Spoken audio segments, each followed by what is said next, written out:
Why, hi there, I'm Ron Juckett, and it's time to go on to a different thing here on Retro Sports Network. Tonight, we're going to talk about the art of YouTube streaming, and thankfully, I did hit the mute button on the other screen because I don't want to ever hear myself in stereo. And joining me to talk about streaming tonight is Al, Red Sox fan. How you doing, Al? Hello, Ron. Hope all is well, my friend. Delighted to have you along. And my other partner in crime in this, Dave Gardner. How are you tonight, fine sir? Nice hat, by the way. Yeah, I wore this hat just for you, but I put up the Bruins sweatshirt for last night. I have no trouble with the Expos. I used to cover that team too in their most recent version. And let me tell you that every time that the Nats lose, Twitter is just all right. So the purpose of this show tonight is to just kind of give some helpful hints and tips. Don't say that too fast, Ron. That's for Chat with Al. That's for Saturday night, and we missed being together. I've got a great Easter story I wanted to tell. And we're doing it this Saturday. Okay. So. Hints and tips that what we've done to help improve our channels and to hopefully answer some of your questions on what you have, because we're all here to help the community.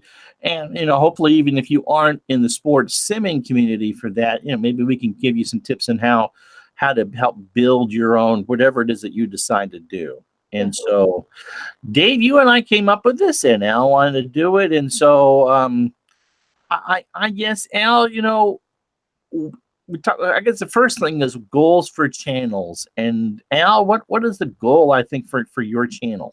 Not what I think, but what is your goal for your channel? Well, my first goal is to be entertaining and to enjoy what I'm doing. I know that might sound cheesy and goofy, but you have to enjoy what you're doing. I was telling you guys, I was telling Uncle Ron and Uncle Dave, I am my biggest fan. I will put stuff on because I want to re-listen to it. But you have to enjoy what you're doing. That's first and foremost. Now, my goal, like most everyone's goal, is probably to get to 1,000 subscribers at least, just to show YouTube that small YouTubers like ourselves can do that. And it is possible. It takes time. It takes time to grow and things like that. And you have to find your whatever niche you can find. And networking, and we'll talk more about that. Networking is very important, very, very important. And that's why I'm lucky that we all started Friends of the Community, and we have great members like yourself, Uncle Ron, and Mr. Dave Gardner, as we've now going to call Dave Uncle Dave. So, and many other fine people in the community, whether content creators or just are great people who come and enjoy our streams and participate in the chats or in comments later. So that's my goal. I want to be entertaining. I want to enjoy what I'm doing, and I want to be entertaining. Absolutely. Dave, what was the goal of your channel? I'm still kind of figuring out my goal, honestly. I just have always had this creative itch that I need to scratch. And, when I was younger, it was being a musician, and then, when that ended, I did some writing for magazines, and then, I get into the actual play-by-play in real life. So I've always had this creative itch of some kind that I just need to produce something, whether it's writing music or writing articles or no. So now it's doing the videos. And I originally, about a year ago, tried to start a video game channel where I was going to review games and play games, and nothing new. It's a million people do it, but I was going to do it in my own way. And then I stumbled onto The Sims, these sports simulations games, and saw you guys broadcasting. And it's like, that's the best of both worlds for me. I can play video games and broadcast at the same time. So for me, it's just my creative itch, scratching that itch, getting creative and producing something. So as far as an actual goal for the channel, I guess I'll be honest, I don't have one just yet. It's just, this is my outlet. And that's understandable. You don't need to have an immediate goal. I mean, Al wants to get monetized. I do this because, I've worked in the content creation for a long time and understand it doesn't pay very well. But, being my own boss, in doing this. It's being productive and building a community. And thanks to some certain person, I actually get paid for some of the stuff that I do. And it ended up paying more than what I was doing and working 30 hours a week. And so, yes, you get to listen to, look at this face that not, my wife kind of, whatever. But it keeps me productive. It keeps me out of trouble. It gives me something to look forward to. And the whole building aspect of it is something I like. And if it's entertaining and you like it, that's all the better for it. And, it's a nonstop learning experience. And so, it's been a slow build. I mean, I can go back through and look at what I did 6 months ago and go, oh boy, wow, don't do that again. But yeah, it's about building a community. I mean, we all know, or we all were that one kid in school who followed everything in sports and all that. And here we are all these years later doing it. So. And how funny is it? How funny is it that there's a lot of people who are like us? Well, and that's or more than we thought, I guess. Absolutely more than we thought. And, I mean, obviously this is kind of game, aimed towards sports simmers, but whatever it is that you did when you were growing up, whether it was the wrestling thing or the heavy metal thing or whatever it was, I mean, it's YouTube. If your thing is cookie baking, then by God, there's a market for cookie baking. I mean, some of the other things that I watch, guys, are truck videos. So today I sat in the front seat and rode a little bit along I-80 in Iowa, and train videos, and thousands of people will watch. Yep, it's what it is. And I guess, one of the things that we wanted to talk about today was, along with our goals, like what makes a good stream? What makes people want to watch your stream? And I guess if I had to pick one thing first, it would have to be audio quality. If I had to throw that out there. If your audio is bad, if it's too loud, too soft, if it crackles, if there's noise in the background and it's unlistenable. You ever listen to the radio station and someone calls in the sports radio and their phone's making a lot of noise? What do? Click. You're gone. So yep. I think my first suggestion for anything would be make sure your audios is good. And I've actually put videos up here on YouTube of games or game reviews, and my audio was so bad I didn't have a setting right or a cable wasn't plugged in. I took it off. I went back and watched it. It's gone. The audio was the video was great. The presentation was great. The audio was unlistenable. And I have to tell people, great point, Dave. Don't be afraid to try, because the only way you're going to, and Ron will tell you, the only way you'll know if your audio or video quality is good, you got to put something up there.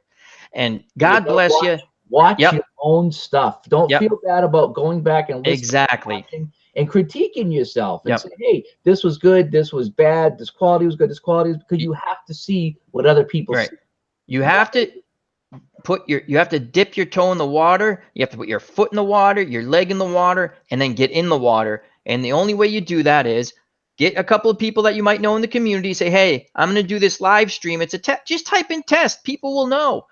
And if it goes great and you get a gazillion views, hats off. If it goes a different way, you learn. The only way you can learn is if you do it. And that's the only way you can learn. The community is very friendly. You can reach out and say, hey, I want to do a test stream. Ron will tell you. Dave will tell you. Some people in the chat might tell you. We will work with people to get to help you to get it the way you want. Not the way we're going to tell you, the way you want. And there's no right answer either, because look at what's going on right now. Okay, Al has his headset mic. Okay, Ron is using his webcam mic. I have this USB Yeti that I absolutely love that I use. So we're using 3 different ways of recording audio, and yet I think we all sound pretty good. So there's no one way to do it, but how we're doing it and testing it sounds good. And there's no real requirement that you got to go out and spend a lot of money. I mean, I think that might be a misconception in the community. I pay for my streaming software. I'm not paying for this. I bought my webcam a couple years ago for something else. Right. Al's got the gaming headset. I mean, I've spent money to try to create a better product, but if you're just starting, you just need to, the two things: A, go with what you have, and B, go back and watch yourself. None of us like the sound of our own voice. None of us like this. It's everyone else sounds okay to me, but you hear yourself like, oh, who the hell is that? Shut up. I know. It took me years when I first started doing play-by-play. I think it was back in 2006. I didn't like my voice at all. I was like, man, I'm just blah blah blah. But the more I did it and I developed the craft and I found a shtick, if you will, that worked. I still don't like it, but I don't hate it anymore. So I think you when you find your groove, and then you can be happy with yourself a little bit. So, but maybe some people never do. But don't be afraid, because if people don't like your voice, they will tell you. Believe me, the internet will tell you. Yeah. Yes. So don't be afraid. Just to be yourself, and don't worry about whatever. Just do yourself. Exactly. People will adapt to you.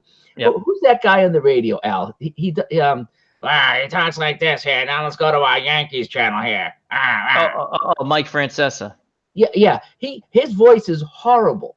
Okay, it's almost unlistenable. But I believe it's Mike Francesa. Guy's voice. It's Pharrell on the bench. Oh, Pharrell on the bench. Oh yeah. Okay. Yeah. I know what you mean. Yeah. So tough to listen to. When I first started listening to him, I go, who is this guy? But he was knowledgeable. He was entertaining, and I got used to that voice. You know what I mean? And I still don't know how he landed a job in radio with that voice. I still don't know. Yeah, I'm not a big Pharrell fan. I know who you mean now. I know exactly who you mean. But It's an acquired. It has nothing to do with his voice. It's just the way he does his show. It's funny because I like people who do a show very similar. You know what I mean? It's just I like that show better than that show. But yeah, I know. Yeah, Pharrell. And I think it's important to be, like Dave said, to be yourself. Don't be afraid of criticism. Again, you're going to get, if you're doing a sports sim, we do sports sims and some video games. Dave and I have done video games too, and Ron's sports sims and talk shows. We've done it, right? Mm-hmm. You'll get the person going, how do you bat that guy second? That's not where you bat. Okay, whatever. That's fine. Let people comment. That's what they're there for. But you have to, if you're going to try this and you want to, reach out to people whether it's us or someone else. Say, hey, I want to do a test stream. I know I said it before. I'll say it one last time. And that's how you learn. That's how you learn. We have a lot of great people in the chat here. Right.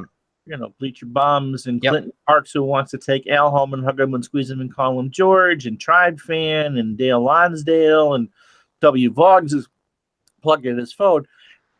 It's always a constant learning process. I don't watch everything that I do. I'd go nuts, and my wife would go nuts if she had to hear me over and over and over. I mean, she's been married to me for 20 years. The last thing she wants to hear is hear me on tape. But I'll go through maybe once a week and audit something that I did and listen to the background audio and trying to pick up on what I could have done better and why I couldn't be heard for this and what do I need to adjust for that. I mean, just because you think you have it right for one day doesn't mean that, whatever. It's a constant process of trying to become, look, I know that this community overall is real limited. This is nothing that the three of us are ever going to do unless Dave puts on the stuff he got at Spencer's a couple of weeks ago and walks around with the falsies. Hey, don't doubt. My body painting channel is going to be huge. You guys watch. Unfortunately, you're painting yourself, so no, it won't. I run out of paint.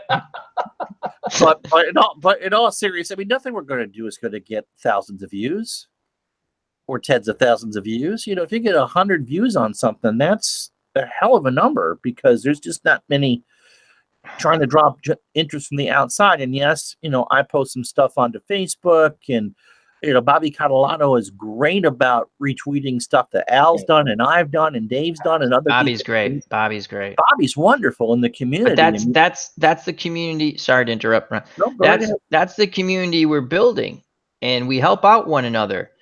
And networking is very important. Reaching out to other channels, and the community is a start, and we continue to grow. And if you haven't subscribed to everyone who you see, in the community, you know who it is by now, and it's growing. you should subscribe to those people, whether they're sports sims or Game of Thrones or entertainment or whatever, video games. And that's how you grow, and that's how more people come to watch your stuff. And again, you'll have good streams, you have streams you're not happy with, and Right. that's the way it Happens goes. to everybody. And when you're doing the things that we're most known for, sports sims, you're a performer. Let's get this right out of the way. You may not, you don't have Jennifer Garner's or Jennifer Aniston's looks, and you don't have Morgan Freeman's cachet, but you're out there and you're performing, and you choose how you want to perform. The three of us all perform very differently. I mean, Al's success, let's talk about him like he's not here, okay? Is that I'll shut my eyes. He wears his heart on his sleeve and gets behind everything that he does. And so for me, the most captivating thing about Al is, aside from what he's doing, is that he just gets really behind it. And that's what makes it captivating. And Dave is new to the community and is finding that. I mean, he loves to go off on the what ifs. I mean, do you really think Don Cherry would have tolerated Tretiak, Harmeloff, and Malakoff? I think he would have shot them. I think he would have shot them. That's what I think. Yeah. That's the great thing about doing this stuff here, is that you have the choice of, replaying the season or doing a what if. And, I'm right now enjoying the what ifs. That's let's say, to try to make your channel grow, it has to be something people want to watch, and I think it starts with the audio. Make sure your audio's good. Go watch your stuff, check the audio. Once that's squared away, then you can work on your video. And because let's face it, especially when we do a game, audio is key. Because I don't know about you guys, but if you guys are broadcasting, sometimes I'm at the gym on the treadmill, or I'm walking the dog, or I'm working, and I have you guys on, but I'm not watching it, but I'm still listening. I do the same thing. I've told Ron this. I love when people are descriptive, because Ron calls like a radio broadcast. You call like a radio broadcast. I'm doing a radio broadcast, right? I love that, because I do the same thing. If I'm doing some work in the house, if I'm listening at work, I love that when it's descriptive. I'll watch too when I can, but there'll be times I listen to Mr. Sports Time Machine's football game today. Absolutely outstanding broadcast, right? And I'm setting up my little strat league I do offline. I'm putting lineups in orders, and I'm listening. I'm enjoying it. Ron's game I listened to at work today, and I can listen to it. And it's I like the radio. That, me personally, when it comes to sports sims, this is just me, because everyone has to be themselves. I like listening to a radio type broadcast because a lot of times I'm doing something else. So to be descriptive, and there's a fine line. Some people say I talk too much. Well, I'm Al Red Sox fan. If you haven't seen my channel, that's what I do. I talk a lot. Maybe I'm not for everyone. But what I'm saying is, you have to be yourself. I like the descriptiveness. I'll throw in goofy stories that I make up. Like, oh my God, he brushed him back. But that's me. But I do like the descriptiveness, and that's a great point, Dave. And Ron, you do a wonderful job of it. And there's Mr. Utah. I keep saying Mr. Utah Mike, Sports Time Machine, and audio. That's why the audio is probably more important than the video, because especially people are going to listen. Sorry, Dave. Especially if you're doing baseball, it's a passive sport anyway. It's what your grandfather or your dad put on a game on the radio, and you sat there and played cards through it, and so you knew by the tone of the voice of when it was time to pay attention. And yes, we all know about our local New England Ford dealers and Narragansett or Budweiser, depending on our age. I mean, Clinton invented a Schaefer and all that, or what have you, in what part of the country that you grew up in. But you knew if Joe Nuxhall or Ken Coleman or Frank Messer started to talk in deeper and faster tones, that it was time to pay attention because something was going on, as opposed to ground ball to second, throw it to first, runner out, and hey, here's a word from Valentine, that sort of thing. And you could just kind of go with the flow. You can mow the lawn. You can have a picnic, whatever it is. I mean, football's more of a visual sport, but still, as long as you can tell, okay, there's 2 wide receivers and 2 running backs, or in a pro set or in an I formation, you can still be descriptive enough to go through it and still be, you could walk the dog, you could work on the treadmill, you can and all 3 of us have talked before about how we've gone to bed and had the ball game on or the hockey game on. Oh, I'll fall asleep to it. Yeah, exactly. And then I'll wake up and I'll say, okay, I know where it cut off because it plays through, right? Yeah. I go back to that point and I listen to. I've done that a ton. I've actually the other night, I think I was listening to OG's military thing. Thank God I didn't send it. He would have thought I was having a heart attack. I must have been trying to like type something, like just comment on something. I literally must have, because I woke up, the thing's on the floor, and I went and said, it must have been like on the A button. I go, he would have thought I dropped dead or something. But I'm like, I'm glad I didn't hit send in my sleep. So, but yeah, I do that. I do that all the time. I enjoy YouTube. I like the people I listen to, whether it's ID Gesture, Sports Time Machine, Tribes Fan, Clinton Parks, Bobby with her baseball. Now Bobby's different because it's when I watch the card collecting thing, I'll listen, and then if they start talking about a card, like a player, I'll quickly look. So card collecting channels are a little different for me, where it's more I will sit and watch. But that's more of an interactive thing. Yeah. I mean, you can't, I might be able to say, oh, look at this nice PSA 9 Tom Seaver. Yeah. And if you know what I'm talking about, you can picture that in your head. And okay, if I give a year, okay, look at this beautiful 86 Topps Tom Seaver PSA 9. Al's going to know that it's going to be in a White Sox uniform and be in pretty good shape.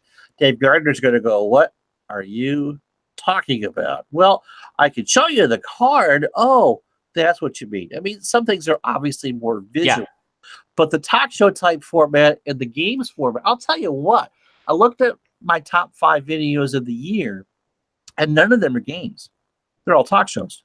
Yeah, that's we talked a little bit about that offline. If you can, once again, here's what we've talked about so far. 1, if you want to try this, just try it. Don't be afraid. What's the worst thing that can happen?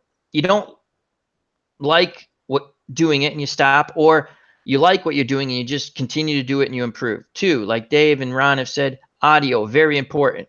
Once you get your audio down, you want your video. You don't want your video shot to be blurry.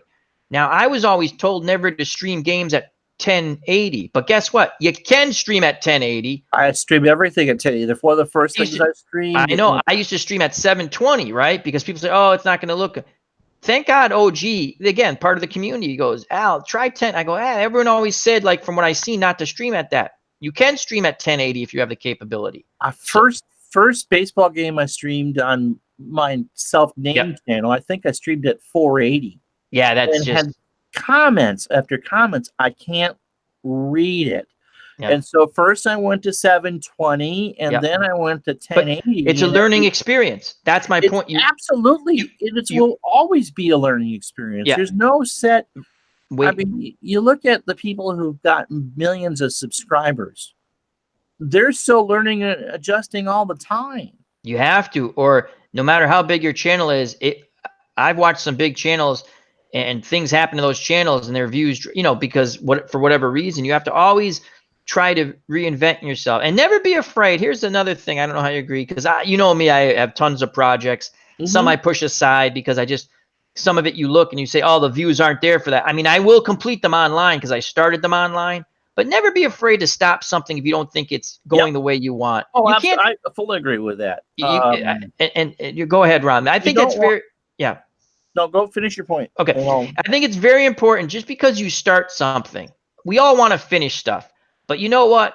There are times you have to sit there and go, I'm going to put this aside. It's just, or you're not feeling it, meaning Clinton Parks said, and Anthony and a lot of people in the chat, you have to have the passion. We've talked about it already. If you're not feeling the passion for your project, and when I say project, they're usually a little more long-term, and those are tough. Those are tough because sometimes the grind of it, you're like, oh, I want to do something else, Right. So, but don't be afraid.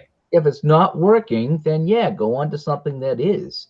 And if it was working, the people who watched it will tell you that it worked, and then you bring it back, you know. But yeah, if it's not working, yeah, then don't waste your time doing something you're not going to be happy with. You know, do something you enjoy, because, like I say, the passion will come out if you're doing something you enjoy, and it'll make for a better broadcast. So, getting back to what makes a good stream, okay?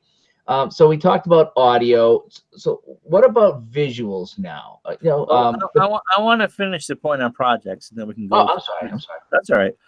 There's a flip side to that, and you can start too many projects, or start one that you know you're never going to end. And if you don't finish a project, it's not the end of the world. Once in a while, if it was meant to be, someone will, well, how come you haven't done this in a while? Well, 4 people watched it. That's why. And that's not how I want to spend my time. You know, I want to, you know, there's a sweet spot there, and we're all trying to find it. But you can also start too many projects. You don't want 9 or 10 things going on if you know that you're never going to finish them. The other thing with projects is that you want them to be, I've known from my experience, you want them to be easy to explain to someone that's coming in. I mean, Al does a lot of one and done tournaments, and that's very easy to explain. Dave's projects with the Canada or the Canada Soviet series in '72, or the '74 Bruins with the Don Cherry loved players, or it's charity games against the Holiday Stars. I mean, that's very easy to explain in 30 seconds.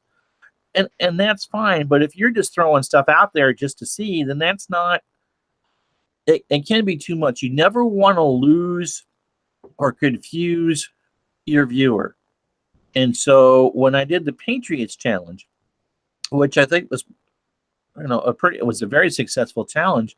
One of the things in the first couple of videos was explain how it was going to go. So no, this wasn't a tournament, and no, I wasn't going to play everybody every week. This was one game. Again, I stole Al's O.J. Simpson challenge is what I did, and modified it for the Patriots. Sorry, Al. It's okay. But I like my O.J. Simpson. Yeah, challenge. and that's one of those things, and we rushed through it because the football game is being released tomorrow, and I didn't want to do it on different editions.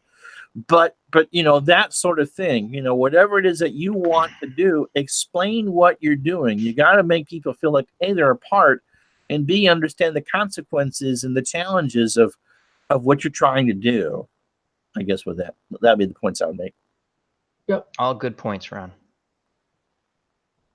All right, so visuals. Yes, Dave. Yeah, we talked about audio. So as far as cameras and camera setup, obviously, if you're doing PC, like we do a lot of the PC. Well, I mostly do, computers. Me too. Play Sims. Okay, I know I don't do the cards and dice yet. If I will, I don't know. So for me, I think if you can get a good screen capture program and put a webcam up, you don't need a webcam, but I like seeing the people playing the game. Okay, I just do. I think it gives it more of a personal feel that you're there for the host. You know what I mean? So as far as cameras go, you don't have to be on camera. It's nice. Here's what you'd see if you watch me playing the game. Yeah, exactly. Yeah. I like your head, Ron. It's very sexy. You can put ads. No, it's not. Cataract surgery. Yeah. So but as far as if you're doing that, there's a lot of cards and dice people in our community. I'm not sure. So you guys would probably have a better idea on how to set up your camera and what you're looking for than I would. Well, for me, because of that's a great point, Dave. For my camera setup, I've tried to zoom in. I have a Logitech camera. It's a good camera. I'm not saying it's the greatest camera, but it's a decent brand, and it's hooked to the PC right here. Okay. We all have Logitechs now because that's what I use as well. They're good cameras. When I try to zoom in on the card, it's actually worse than the way I have it set up. So I've accepted the way I have it. I like the way I have it. You can see the dice rolls. You can see I'm looking at a card. I will announce what I roll, and I like the setup I have. Now, some people have the zoom in thing, which I would love to do that, and I have to ask Anthony because I'm from Bleacher Bums Gaming. I talked to him. We've had shows together. I've actually talked to him offline.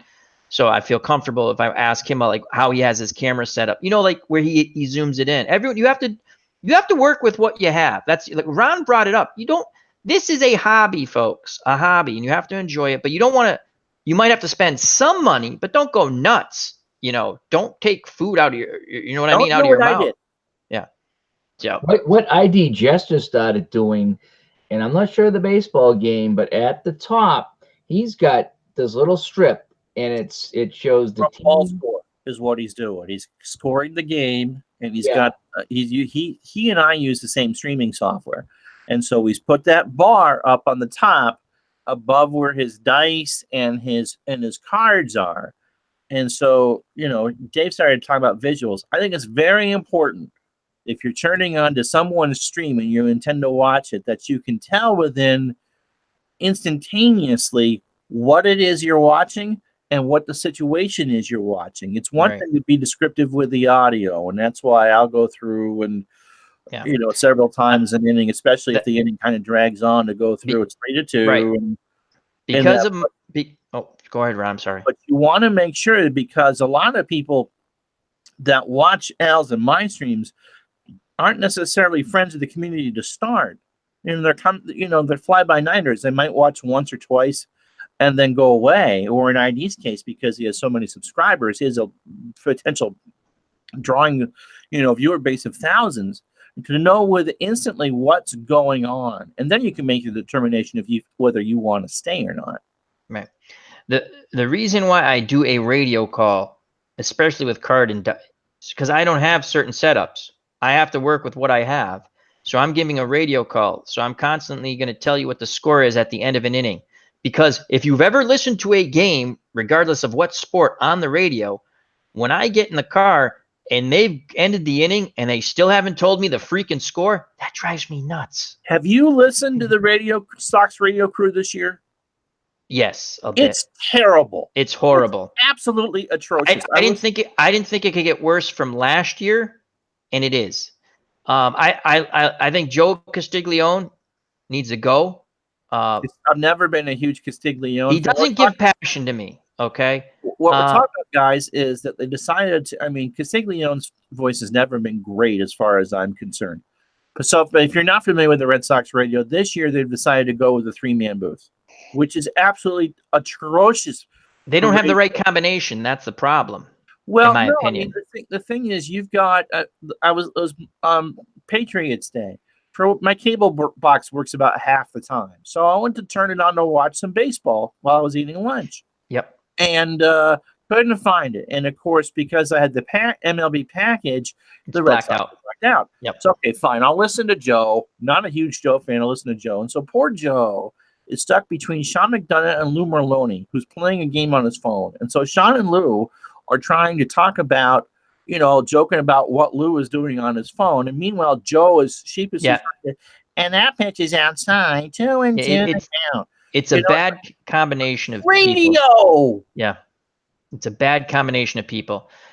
Just not to get off subject, but you got to have the right combination of people, and that's a bad combination of people. And I like Lou Merloni, and I like. I do too, but that was the good thing. I don't listen to the Red Sox games on the radio, but sometimes, especially wherever you are, you might have. I don't know what the crew is in Tampa for where you are.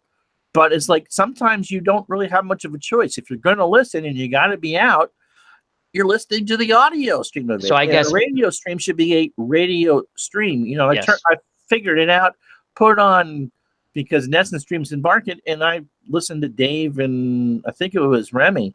And I got a game as opposed to a talk show. Yeah.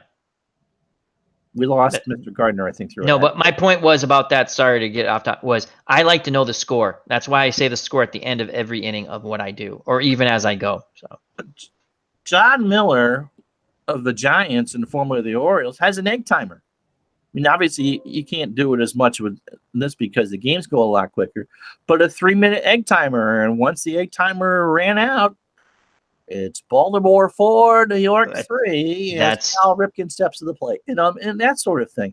So to get back to Dave's point about the visual part, we may go in and out and have the audio on, but we should be able to tell pretty quickly what's going on. Yeah, so if you don't have the visuals like Jester does, which I think he's the first one I've seen do that, which you go there and you see the score, the inning, who's on base, and how many outs, and that's what you need to know about a baseball game. But if you don't have that, if you're playing the cards and dice, and yeah, you unfortunately need to keep repeating that over and over. So because if you don't, people are kind of lost that aren't sitting next to you doing the game. Yeah, you don't want to lose people. You want the one thing you can see in your stats, and we don't need to go into what our channels do with that, but you can see in your stats how long the average person connects to your stream. And if you're streaming for an hour, let's say, and the average person is there for 2.5 minutes, what can you do to work on that? Now, it's never going to be a perfect one-on-one match. Not everyone is going to. Even the 24-hour cable networks, 50 minutes is the average time that someone would watch CNN back in the 80s. And that's why everything repeats over and over and over again, because it's designed. Nesson rates their whole morning show on 15 minutes. They do their morning show 15 minutes. It repeats every 15 minutes. Yeah. That's exactly right. When you're doing your game, you probably do your game, do your stream, and then go look at it. And watch your stream, listen to the quality of the audio, see where the camera is, and say, would I sit and watch this myself? Good point. And that's what I do with my broadcasts. Is when I watch it, I've managed to wiggle my camera into a space on the hockey game that it doesn't interfere with anything. And even on the baseball a little bit. Basketball, I haven't found a place yet. But the golf, I go at the top. So my camera moves around so you can see the game. And when I go back and watch it, I say, okay, I'm not overbearing. I'm not in the way. And I kind of like how I have it set up. So that's what everybody needs to do, whether it's cards and dice. Go back and watch it. Say, do I like this? What would I sit and watch this? And how long would I watch it? And if not, why not? What am I missing? What can I do better? What angle can I put? Is right. What can I do? So go back and watch your stuff and say, would I watch this? And if I would, why? And if I wouldn't, why? And the other thing when it comes, if you want to put, like I've done streams, well, when we do chats with Al or we do things like this, obviously we're on camera, right? Right. But if you're doing a game, regardless of sports sim or video game or whatever game you're playing, you have to feel comfortable. If you're not going to feel comfortable showing your face for some reason, like you're not going to feel comfortable doing that, having your video up of you, don't do it.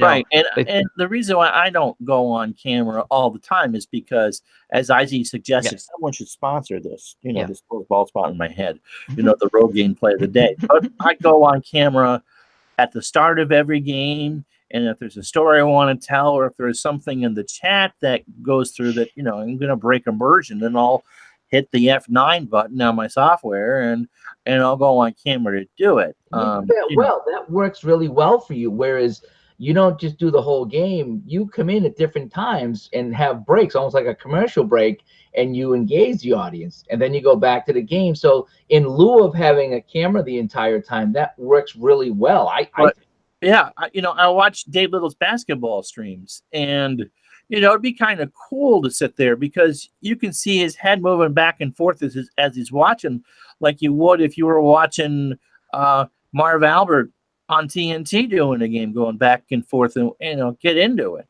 I mean, that's always the cool view. But like I said, it depends on what different people want to do. And it doesn't mean that you have to be poetic and play-by-play or have the world's greatest voice. But whoever was your influence, don't imitate that person, but use that. Who did you enjoy watching growing up?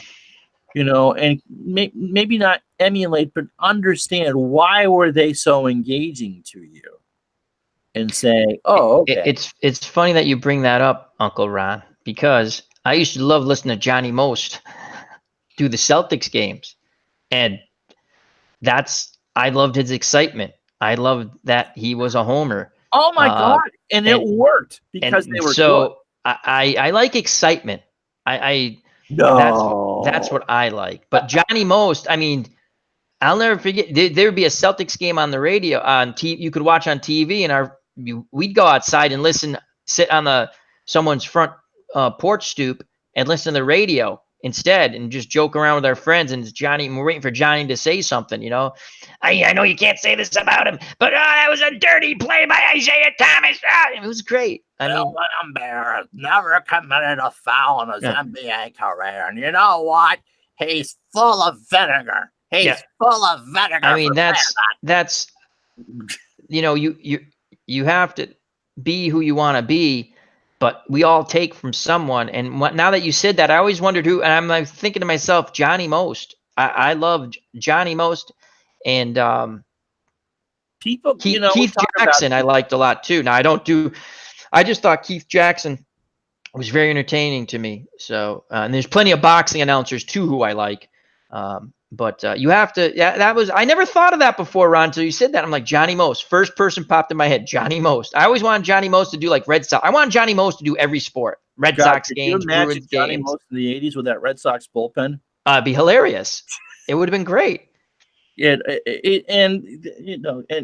Well, Keith Jackson could do anything. I mean, that's a sign of outstanding. Keith Jackson, one of my favorite.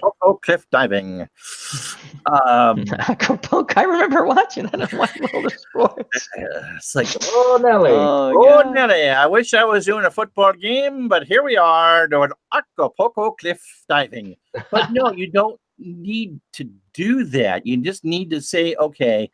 I mean, whatever it is, Bob Uecker is a great announcer. Keith Jackson and Johnny Most, for being the homer, that was a great nuts and bolts announcer. You knew where the ball was on the floor, and basketball's hard to do pass by pass. But when he's talking about people fiddling and diddling, you knew what was going on. Bob Wilson, so Dave doesn't feel too lost in the conversation. My favorite. Was just tremendous doing hockey games for the Bruins. And Fred Cusick, he wanted the Bruins. Fred Cusick, I liked him too. If Montreal made a good play, he'd get credit for it. I mean, Skip Carey was another thing of, you knew where Skip's loyalties lied, but he was fair. I mean, there's when you do your game, like the three of us do our games, and if anybody else is doing their games, just do it and don't try to be anything, because what'll happen is you might want to try to be funny, and then you might want to try to be serious, and you might want to try to be this. Eventually, you will whittle it down into what works for you. So just keep doing it and keep working on your craft. Because you'll find out what works. Sometimes I try to be funny, sometimes it works, sometimes it doesn't. But if it's a comedy show, no one wants to tune into that. But if you're constantly, not funny, you need to have that. So that's another balance. When do you be funny, and when do you pay attention? When do you have to be serious for the game? I mean, I did the whole non-serious thing of dragging my cat in to be a sideline reporter. I like that. But it worked because it wasn't very long. But when it was time to get serious, it was time to get serious. And seriously, if you didn't watch the end of the Patriots-Bears game, the way the Bears got their butts handed to them, you probably would have had to have separated Dick Good and Buddy Ryan. Oh, they would have gotten into a fist fight. Yeah, I mean, so when I said at the end, there's the state troopers are down the field, that's something. It's poetic license for sure, but it's plausible. Yeah, well, that cat, I tell you, the cat wouldn't ask the tough questions. He was such a pussy. Yeah, I know. Absolutely a pussy. Cat. The cat. No, pussy cat. But yeah, I mean, so it's a question of, look, I mean, there's a lot of things that go into making a great stream. And we're not saying that anyone does a bad stream, but there's a fine line between, you got to be entertaining and you got to be persistent, and you got, as Dave says, you got to give people need to get in, find out what's going on, and then in that 2 minutes, they'll decide if they're going to stay or not. You don't want to lose people once you get in. You understand that, just like in this chat tonight, people got to go because you're not, I want you to listen to the whole thing. But you kind of go with the flow. And, but you know what? If you do lose people, like if you're watching, because we all do it, you see your chat and you're like, you're happy, and all of a sudden you might lose a bunch of whatever, it happens. Just keep going on. Keep doing what you're doing. Don't get discouraged. Some people come back, some people don't. And always, I think it is important to sometimes you got to go, especially when I rewatch and listen to everything I do, just because I'm my biggest fan. But I see where I make my mistakes. And I say, okay, I can do better on this, and I can improve on that. And never be afraid to critique yourself, because you're probably the best critic of yourself. And also, if someone gives you constructive criticism, that's fine too. There's a difference between that and other types of stuff. I mean, there's people who will troll you. And Al and I have those. And as Dave establishes, he'll find his own trolls, and that won't be me. And there are people who will give you a mock hard time. I mean, ID is in that category, but you know that he means well. And there are some who who will be specific about what you did wrong, and you can ignore it, or you could pay attention to it. And I'm very sensitive to criticism. I mean, no one likes to be criticized, and sometimes I go, no, that's what I meant to do. And if you don't like it, then sucks to be you. But then you always want to improve. Yeah. And Dale asked a good question, and do you stream for yourself or for the audience? And I don't really stream for myself. I know I can play these games. There's lots of games I don't play on the stream. I'm doing it to have fun, and I'm doing it to keep busy, and I'm creating content.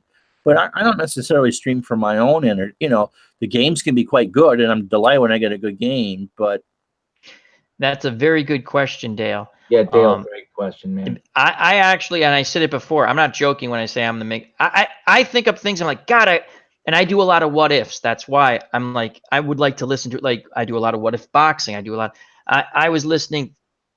It was Clinton Parks was doing a game the other day. He had just come back, and I was like, so I'm playing a game along, listening with Clinton, and I'm like, oh, this is a great game. I'm enjoying Clinton's stream. I'm having a great game, and I kept thinking to myself, I wish I was at least recording it, because it was just fun, But I actually went back and I looked over the box score. I go, unbelievable. But I do enjoy my own stuff. But you have to also, there's a fine line. You have to, Dave said it, Ron, you have to put stuff out that you have to enjoy it. But if you're trying to build, you have to hope other people enjoy it too. And you will find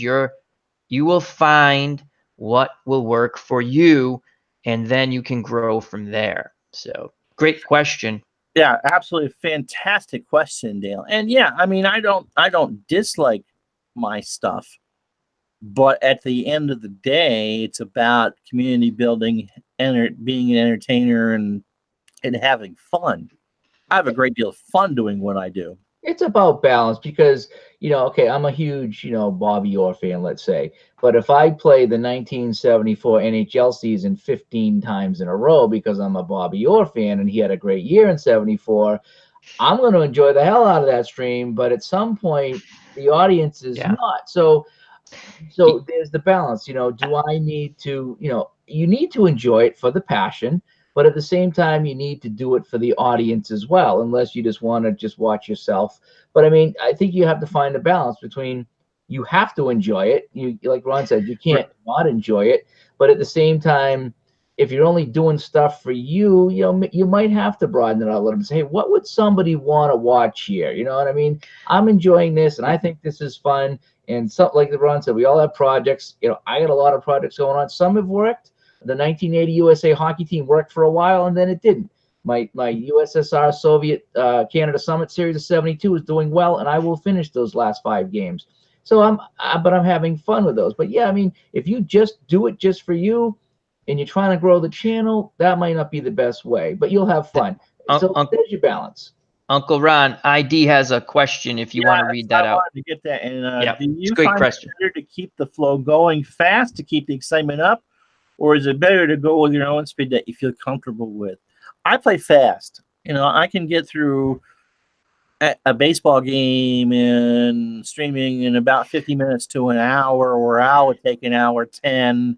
And Clinton, I think, took 2.5 hours to play his game. He had a hell of a lot of fun. Oh, he was having fun. And he was having fun. Yeah. I think it depends on what the weird thing about streaming as opposed to broadcasting, which Dave and I have done to some degree in the past, is that you have that instant interaction with the audience. And so I think some of that's depending on how the audience is interacting. I mean, for baseball, where it's kind of a more laid back sport, and you guys are talking about the Three Stooges and making all sorts of puns, I'm not really going to be in much of a mood to slow down. I'll read it. You might hear me laugh and chuckle, and if something catches my eye, I'll repeat it. But, I mean, if you're talking to me, then I'll slow down and interact, and then that kind of will build. Yeah. And so I guess it depends on the stream.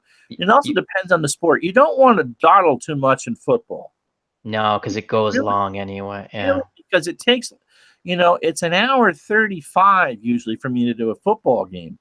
And that's with me calling all the play, actually calling all the offensive plays and stuff. And so you can kind of have lulls or whatever where you can do that, but you don't want those streams to be stretching out, for me anyway, over 2 hours. And so that's a wonderful question. The thing I find is you have to, shocking, I can go fast and finish streams fast. And early on, I tried to do that, and I realized for me, I found that I didn't interact with the people who were coming in the chat. And I didn't like that, because if someone's coming into my chat, I want to interact with them. And I didn't enjoy the game. My whole thing was, like, there's a couple times early on, you only see it a couple of times early on in my videos. And for me being going quick, not for like someone who does stuff quicker than I do. I didn't like it. I could tell I wasn't enjoying it. It came across I wasn't enjoying it, and I didn't interact with the people in the chat. And the building a community around, like Ron said, we're building a community. You have to, if someone comes to your chat, for me, I want to interact a bit. I'm not saying, I've cut back sometimes. Like last night, I did a stream, and I kept thinking, because I set up the league myself in this game, the game I was playing, I was waiting for it to crash. Like, what did I do wrong? So anytime anything went a little slow, I kept going. So I really paid attention in case I had to do something. But I didn't. And at the end, I actually did say, I'm sorry, the stream went a little longer than I wanted. I didn't pay attention to much. I did read out some stuff, but you have to find, great question, ID. For me, I like to find the pace I like to go at. And Ron makes a good point. If people are joking around in the chat amongst themselves, I'll read it, and I enjoy it, right? But then I'll just, if someone wants to go, or certain things, if they're talking to you, like they're giving you like a trivia question, or they're saying like, oh, this guy, I'm going to, then you interact. They interact with you personally. If they say, I'm playing the golf game, it's like, hey, what about this? Like the other night I was in the golf game, there was someone brand new in there, and he's like, hey, can you move the thing around? And he was showing me how to click and move the entire graphic to see where the T was. And I took some time with him to find out if his way would work. So when you interact with me personally, I'll do that. Or if someone's got a good story they told, I'll read it and maybe tell my story. Sometimes, like I say, there's nothing going on in chat, and you just pedal along with the game. So I feel it out. Like I say, the jokes and all that, I'll react real quick, haha, but keep the game moving. But if there's something juicy going on, then I might put the full brakes on and just engage the chat. Right.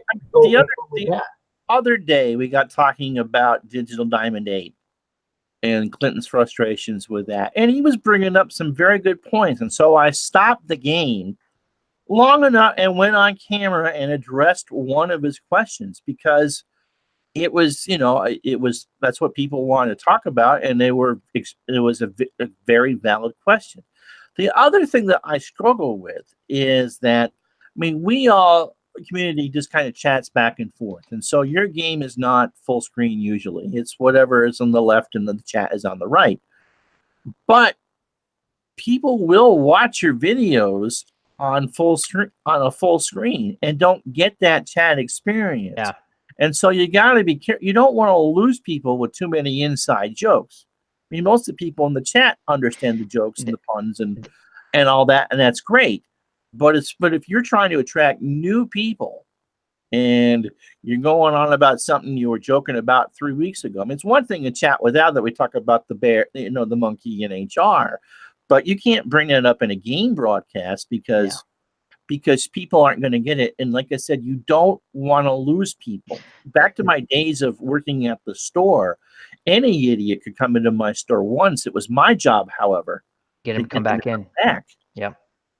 That's a great point that there is. And sometimes I think about after, I was like, there's a fine line with you're doing the live broadcast, which I highly recommend if you can do live broadcasts, but you also want some replay value, right? So you have that in the back of your mind. And Ron brings up points I've thought of too. Like, I'm joking with people and I'm realizing if someone's watching this later and they don't have the chat up, they're not going to get that. So that's something.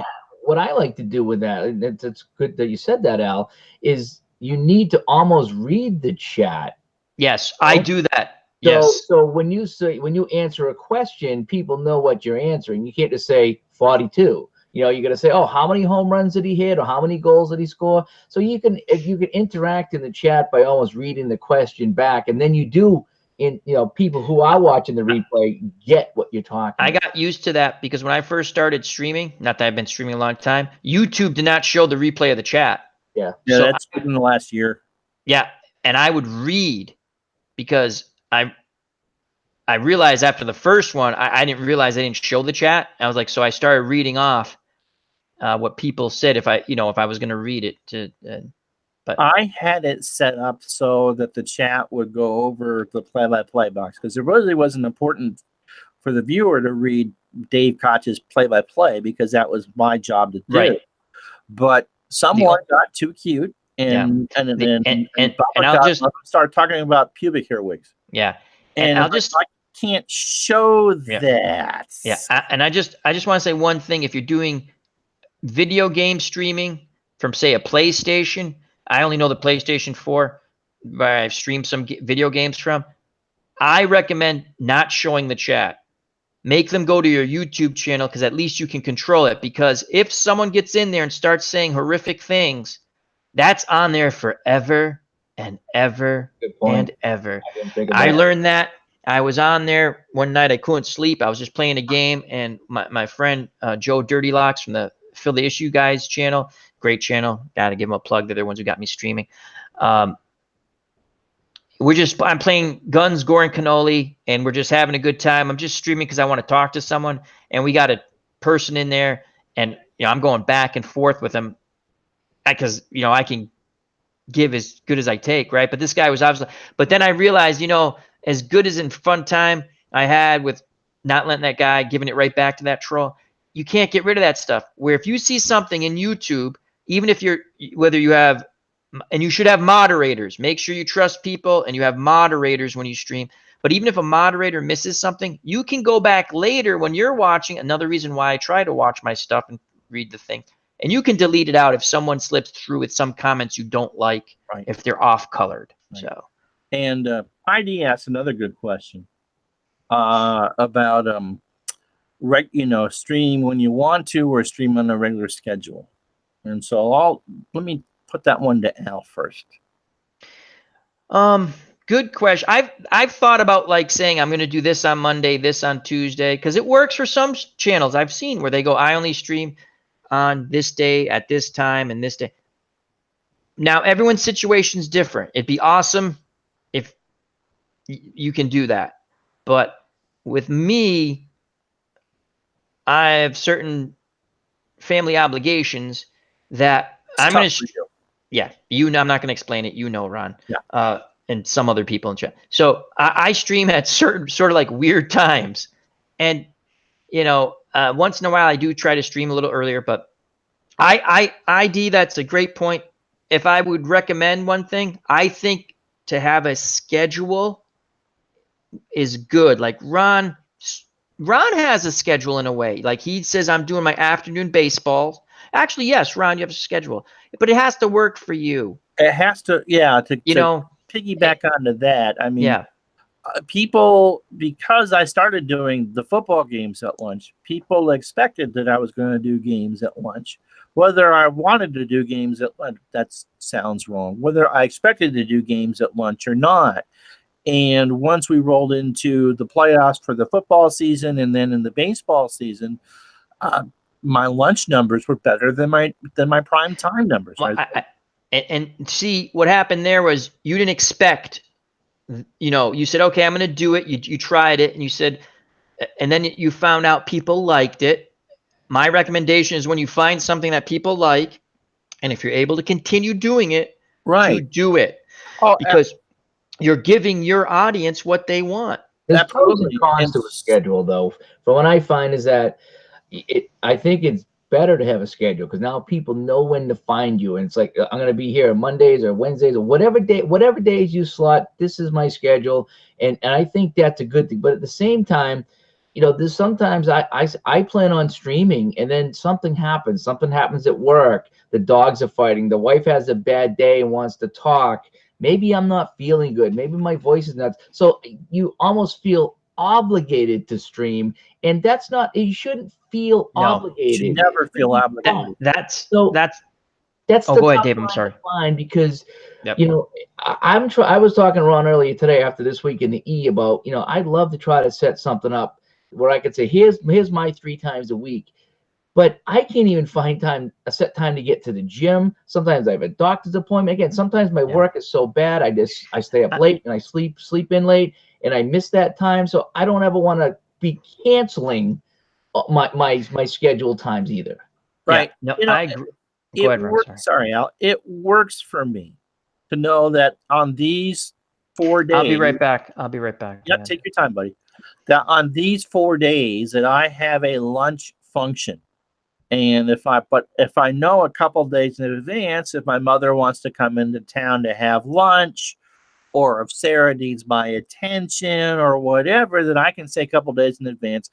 The Thursday stream that we were supposed to do is either going to be at such and such a time or just not going to happen at all. For me, it was finding that, people, Ron streams at lunch. Oh, I do? Oh, okay. I guess I do. And it helped build the channel because it was consistent. But like this stream wasn't announced at all. You and I talked about it at 12:30, and here we are at 20 after 9 doing it. So consistency, I think, is more of a key. I mean, if you can't make a scheduled stream, you can't make a scheduled stream.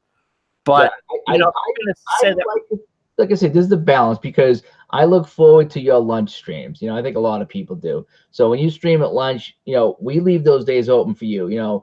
Dave Little's got his Friday night basketball. Yep. I missed last Friday. It was his birthday, my birthday too. But you didn't stream though, so you didn't miss anything. Yeah, but what I'm saying is I missed. Yeah. On Friday night, that's his time, and I try to find the time to sit around, either hear the computer or in bed listening, and I enjoy that. So I see where a schedule comes into play, where it's nice to know when someone's going to do it so you can plan on that. But again, as someone who's doing the broadcast, sometimes it doesn't work for you, and you don't want to cancel on people. You don't want to disappoint people. Right. You don't want, so Ron and Al and whoever, they're not going to stream Wednesday at 6:00 because I'm doing a hockey game and then I cancel. You know what I mean? So but if you're a new streamer, and consistency is the key. So if you know that, let's say Tuesday afternoons after 3 is the best time that I have an hour to myself to do whatever it is I want to do, whether it's 3 o'clock, 4 o'clock, or 5 o'clock, you're at least letting people know that live, Tuesday, I'm going to shoot for Tuesday and Thursday afternoons. And that's all you got to say is I'm going to shoot for, as opposed to we will be with you Tuesday afternoon at 1:15 and 17 seconds.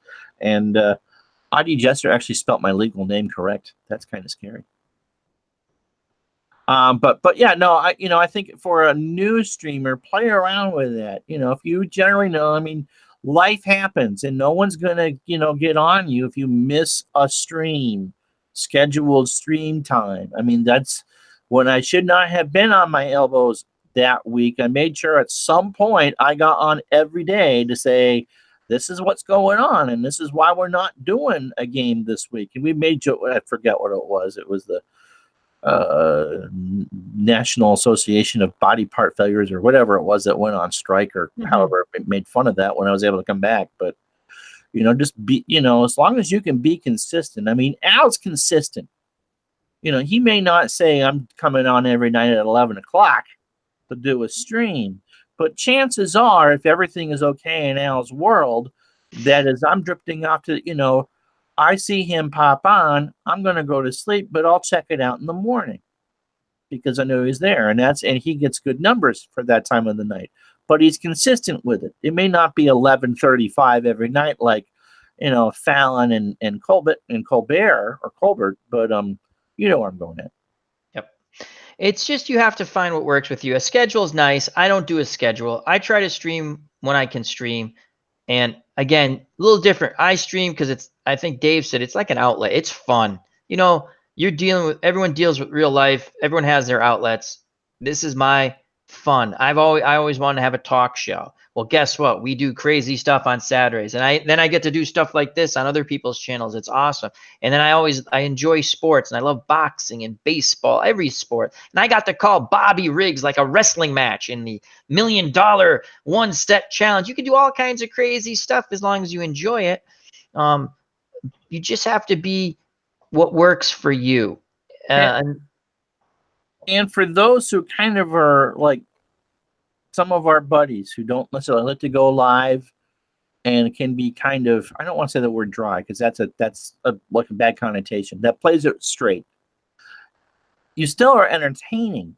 You can be entertaining. You don't have to be outlandish. You don't have to scream. You just got to be yourself or whatever it is that you're the most comfortable with. Why it works. If you find a style that you like, don't try to mimic others in the community. That's not going to work for you. You have to be you. And like the song says, I have to be me. The thing you have to, again, it goes back to things we've touched on that Dave and Ron have brought up. And I'll say one more thing after I go through this and audio, very important. Video, next important. And then it goes hand to hand. Passion, important. Enjoy what you're doing. Okay. If you're doing live streams, interact the best you can with people in your chat. And then the other thing I want to bring up, networking. Networking. By networking, I mean is like we have our friends, which start off as friends of the channel, and now it's grown into friends of the community. W Vogs comes over from quote unquote the card collecting community. Mm-hmm. Comics with Bueller comes over from the comic book collecting community. But we've had card collectors come over. It's been a good relationship. Don't be afraid. Game of Thrones community. We have people who come over. They're not even big sports fans, and they've come over and they'll watch and they'll watch for quite a bit. LMR. Bobby is a regular now. We got her hooked on sports. Bobby Cantillano. Dick Gardner was a one-time watcher. Yeah, you're right. I happened to find a football game. It's funny. I don't remember that anymore because he's part of the community. He's Uncle Dave now. Yeah, we've given him an uncle moniker. He's Uncle Dave. So, but I'm just saying, Dave Little's in the chat. You have to, you want, and you will find your own way. And there's a channel I watch on YouTube and watch for what's a photo channel. It's Jared Poland, and he's got this big afro. I love it. He started a channel. It's called Fro Knows Photos, and he talks about taking pictures, and he's a hockey fan. So that's kind of how I went down his path. And he's been on for about 10 years, he said. He showed his very first video, and it's him with the afro sitting on a table with cameras. And he's like, now, this camera has a great zoom. And he was screwing up. He's like, this was my first video. And he goes, I almost quit. It was so bad. And you look at him now, and he's relaxed, and he's funny, and he's knowledgeable. And he's like, take this camera here. You can take all these pictures here, but this one does here. And this has got the 2.2 lenses. And he's phenomenal. But he showed his first video, and you were like, wow, that was bad. And you look at him now because he just kept going, and he found his groove. And he talked about how he came up with a name for the channel and how it just Fro Knows Photos, because he's got the afro and he knows it photos. flows. It flows. and he's good. He's funny, but he's not over funny. He's informative and he's entertaining, and I think he does it for a living now. And I looked at that, I was like, wow, that gives me hope that I can get better. Possible. I mean, there's people I watch on Twitch who, put their best of stuff on YouTube, who are wildly entertaining, who know how to hold an audience. I mean, watch other people. I mean, this is, the point I want to make sure that it beat into you is that you never stop learning. You can always improve your craft. Some things are going to work. Other things aren't going to work. Learn it. Hone it. I mean, it'll get better. It will always get better. That's the thing. Is you will find your groove. You will find your groove, and you will get better. The more you do it, the more, and the more comfortable you'll get. I've done broadcasting semi-professionally, and I still used to get nervous when I did The Sims here. And now I'm a little more comfortable, a little more relaxed, and I go with the flow, and I go with the chat, and I learned how, I learned from all you guys. I'm not going to lie. I stole everything I did from the community. I'm not going to lie here, but I did find my own groove, and I think I've gotten better in the 4 or 5 months I've been doing it. Yeah. I mean, I'd hate to go back and watch the stuff I did. Oh my God. I did that last month. Oh God, it's horrible. I'm sitting there going, wow, 3 people actually watch that crap. And no one will watch this for what are you doing? Oh my God. Yeah. But that's how I learned. That's how we all learn, as Dave says, and Uncle Dave said. But networking, don't be afraid to go out, watch other channels, and think about how you want to network, meaning what's a good fit. And if will reach out, sorry to interrupt, people will reach out to you that you don't know, and that's always. Ron has got some of the most wonderful emails he has shared. Another one the other day. It was a Facebook message. Yeah, and it's people do watch even if they don't go in the chat. But just getting back to the other thing is, if someone this is just my rule of thumb. Anyone who subscribes to me, I always subscribe back, and I try to watch some of their content. I think that's important because at least you're showing that you're making an effort. Can you watch everything? No. And it's as I go, I know who's good, who I'm good friends with, and then you start to try to build in the community, because I'm not just my perspective on how to try to grow a community that we all sort of started together right here, right? I go to these channels. I'm like, okay, I'm going to show I'm here. I'm going to go, if they have a live chat, I'm going in it. I'm going to say hello. And then I never ask, and this, you got to be careful of this, because some people do, and I don't mind. I give shout outs, and a lot of people, you don't go jumping into someone's stream and start talking about your channel. It's not really proper, in my opinion. There's an etiquette thing. Is it etiquette?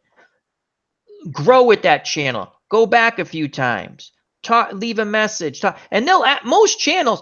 Thrice-a-roni, great example. He jumped into one of my streams and he just said, "Holy cow! I thought this was a real game or a thing." And I'm listening. You guys are great. He's jumped into. I think I've seen him in Uncle Ron's streams. Yeah. I've seen him in Dave's streams.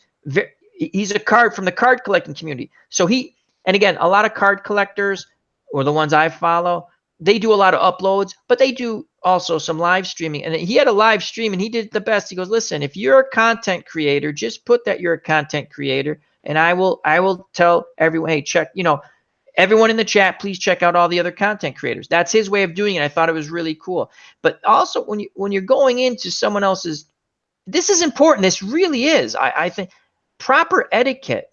You don't want to be the person where, give me a shout out. I do it, right? But if someone keeps doing it, it kind of annoys me. And I think I'm, at the right part, Yes. I was watching a stream today, and someone kept asking the same question, and the guy was driving a car, for crying, a virtual race car. Yeah. You can't sit there and hit the pause button and say, "Oh, by the way, hello there," to Yeah. It has to be at the right time, and some people lose patience rather quick. I've not had that happen to me, but I know when we do chat with Al, that chat sometimes will roll through pretty quick, and you're going to miss them. Yeah. And we, chat with Al is a different beast, and we have fun with that. And we got to get Dave Gardner on. Hey, there's one thing, Al, you brought up actually in the pre-gaming here before we went online that I wanted to touch on, is you brought up a really good point. So we're talking about how to make a good stream or a good video here on YouTube. And Al, you brought up know your game. Yeah. That's Oh, yeah. Thing. I Oh, want to talk about that for a yeah. second, because I think that there's something to be said for, I played basketball the other night and I didn't know it at all, but I let it be known that I'm diving into basketball and I'm kicking the tires. And I had a lot of people watching as I was learning the game, and I did 15, 20 minutes, half-hour stream with the basketball. But, I let it known. I'm just poking around. I know Ron tomorrow night's going to do the unboxing of the football game and installation of that. I think that'll be good.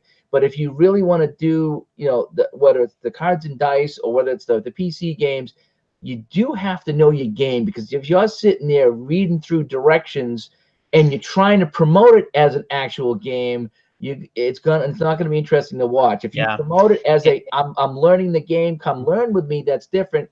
But different. Get to know your game. So you're really good at that.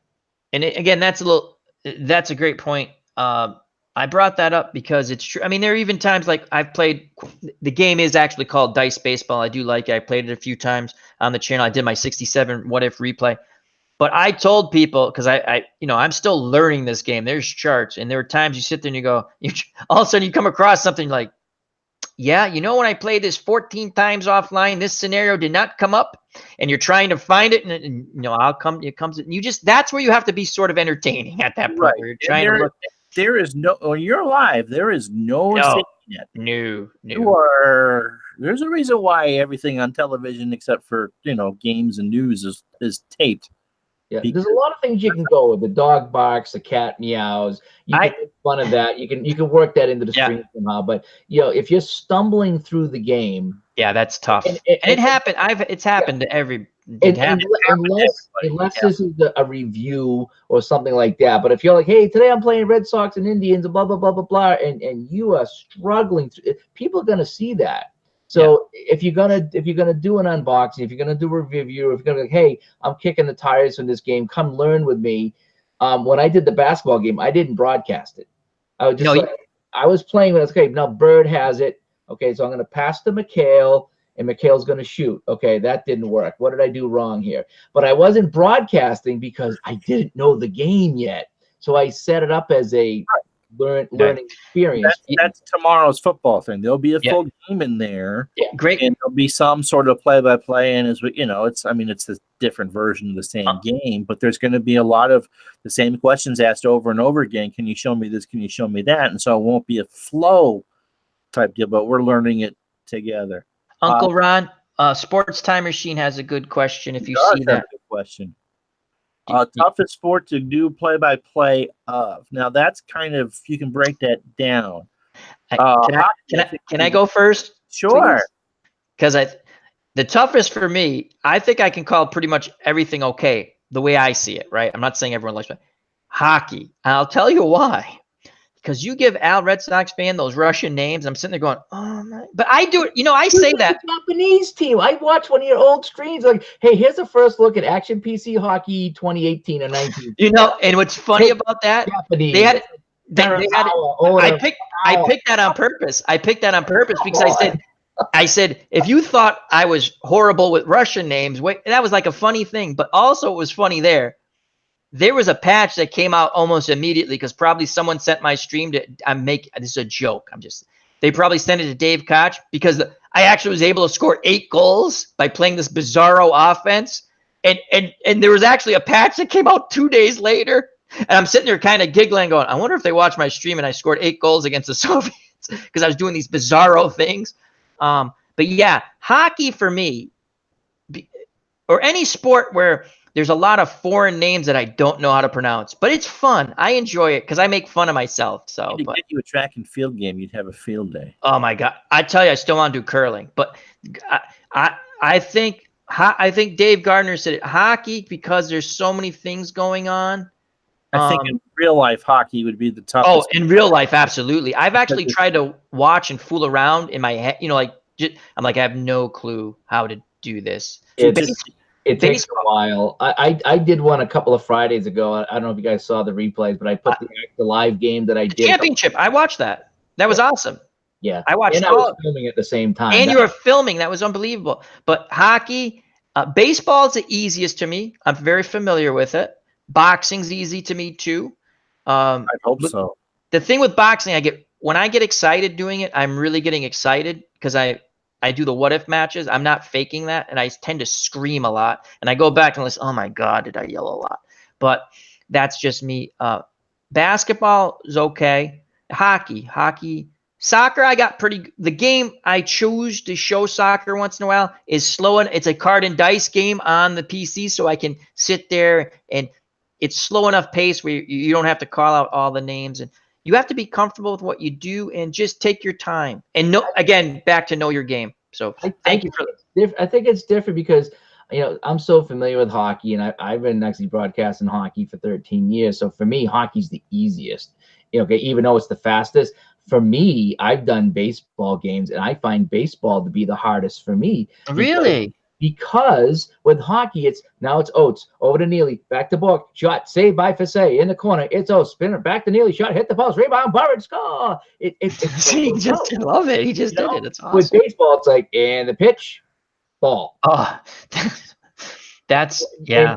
So for me, I've done a couple of baseball games, and I'm like, is it because I was driving in tonight, and I passed this truck that was shaped like a big hot dog, and the pitch fouled off. So you have to come up with all this extra filling for baseball that you don't have in hockey. Hockey is just go, go, go, go, go, go, go. Baseball is like put on the brakes. You got, grab all the short, hit the pitch. Oh, okay. And now the next batter, pitching change. There is so much downtime in baseball. I have a hard time doing baseball. Do you think that's, and then Ron, I just want to talk with Dave first, because I think Ron and I, we love baseball. We love baseball. And you love hockey. That's, so your familiarity with it. So that's interesting to me, because again, to me, it's the foreign names, which are a killer for me. But Uncle Ron. Oh, well, baseball's the easiest.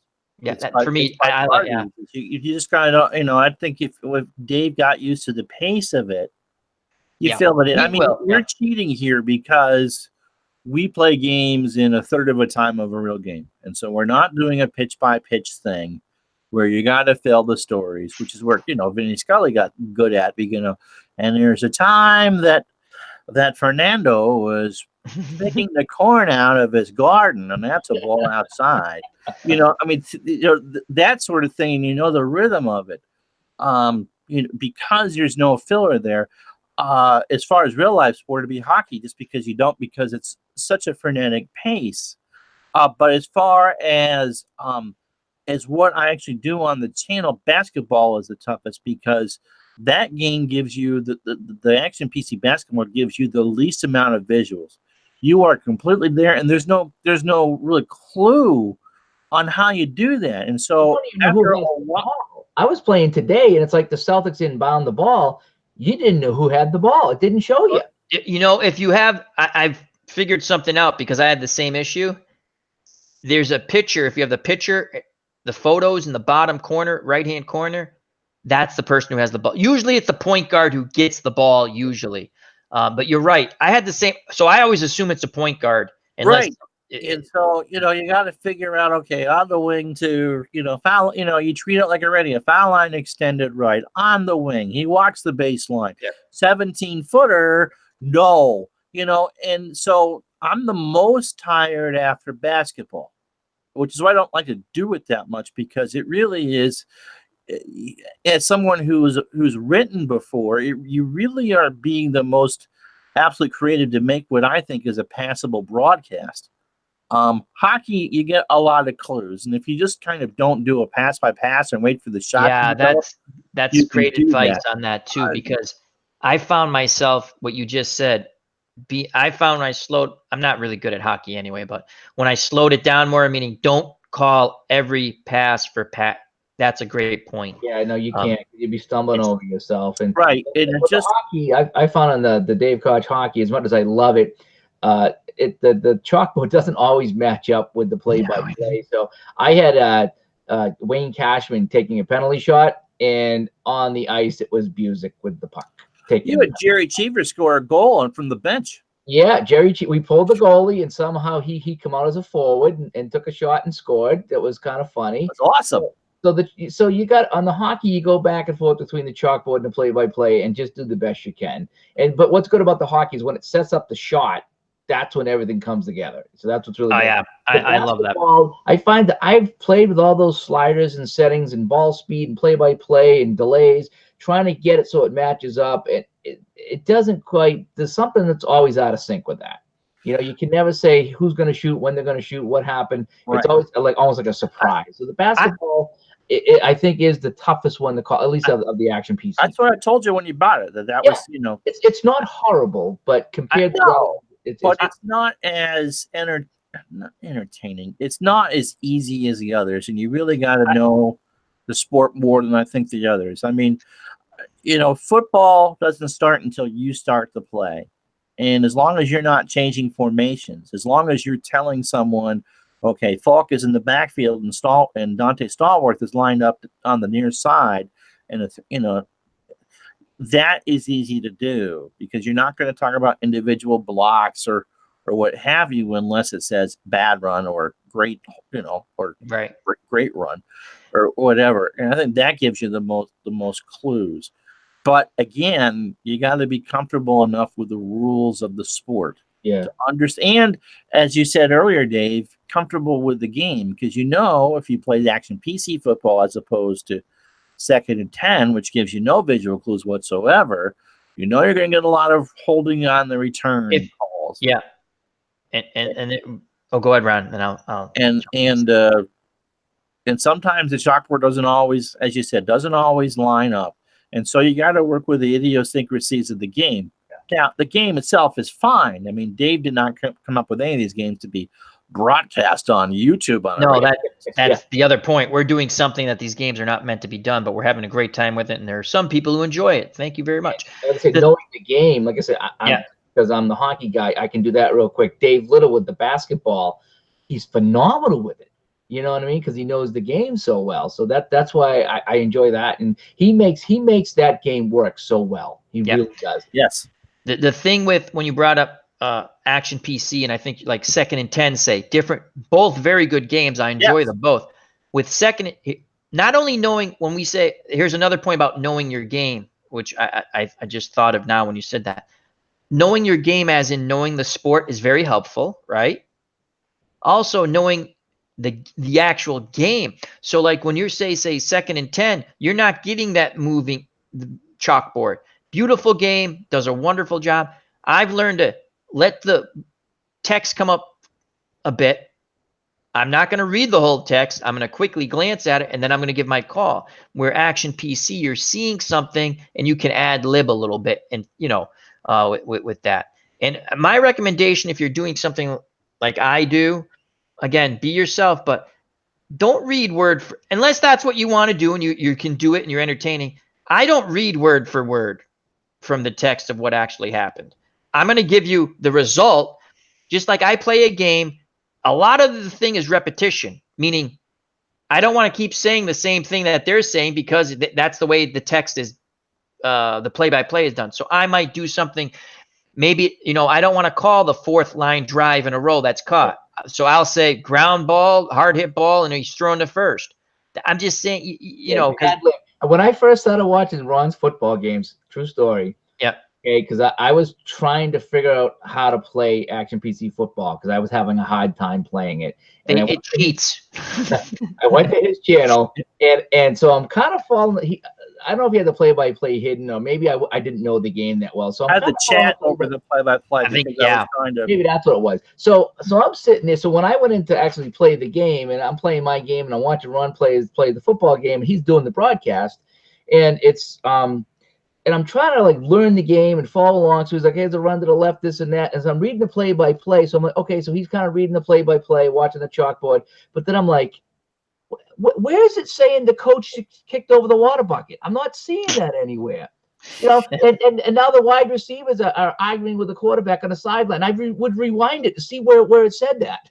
And I was like, this son of a guy, this guy's making all this up. This is You got it's storytelling. Okay, here's the other thing, and again, Sports Time Machine has a great question. Yes, it does. But it's storytelling. You're a storyteller. We're entertaining. So that's great when you bring up stuff. Those baseball and football are the ones that I do not read the text for until the play is over. So I call it like you would if I was sitting in the booth. I follow the ball and go there. And you know that if Gronkowski drops a 13th pass of the day from Tom Brady, that he is going to read him the riot act. And so I'll throw in Giselle reading in the riot. That's just creative, poetic license. But no, I mean, and that's the difficult thing with the basketball is that you're completely dependent on the play-by-play yourself to make a credible call. But no, I don't, because you'll hear me on a strikeout call. I'll say swung on and miss, and I'll look and it's like, nope, he looked at it. And obviously my audience knows it was a strike 3 call if they're paying attention. No, but you don't have to change. You don't have to change that though. But no. I mean, that's how good they are. I mean, it may look silly with words moving around, but I never read the play-by-play of an ongoing play. As long as you're giving. Now, the thing with Action PC Baseball, every once in a while it glitches, and you're sitting there going, like you'll be in a groove calling it really well. And then it glitches, and you're sitting there going, "I don't know what just happened." Yeah. Disappearing player bug before. Yeah, that happened to me. I'm sitting there going, "How is this guy?" I still don't know how the guy's out. I'm like, "He's out somehow." All right, inning over. I don't know. So, Sports Time Machine asks, "How do you speed up a football broadcast?"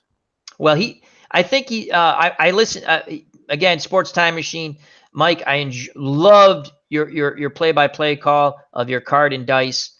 Football goes longer. And that's with a long game. And we've said that with a PC game. And you did card and dice. Great, wonderful radio call.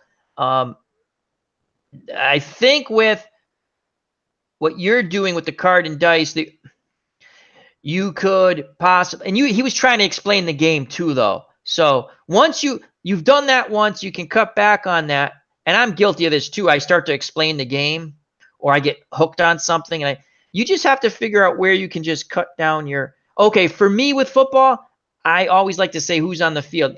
And I realize I don't have to do that. I still have a bad habit of doing that because that's the way I always did it.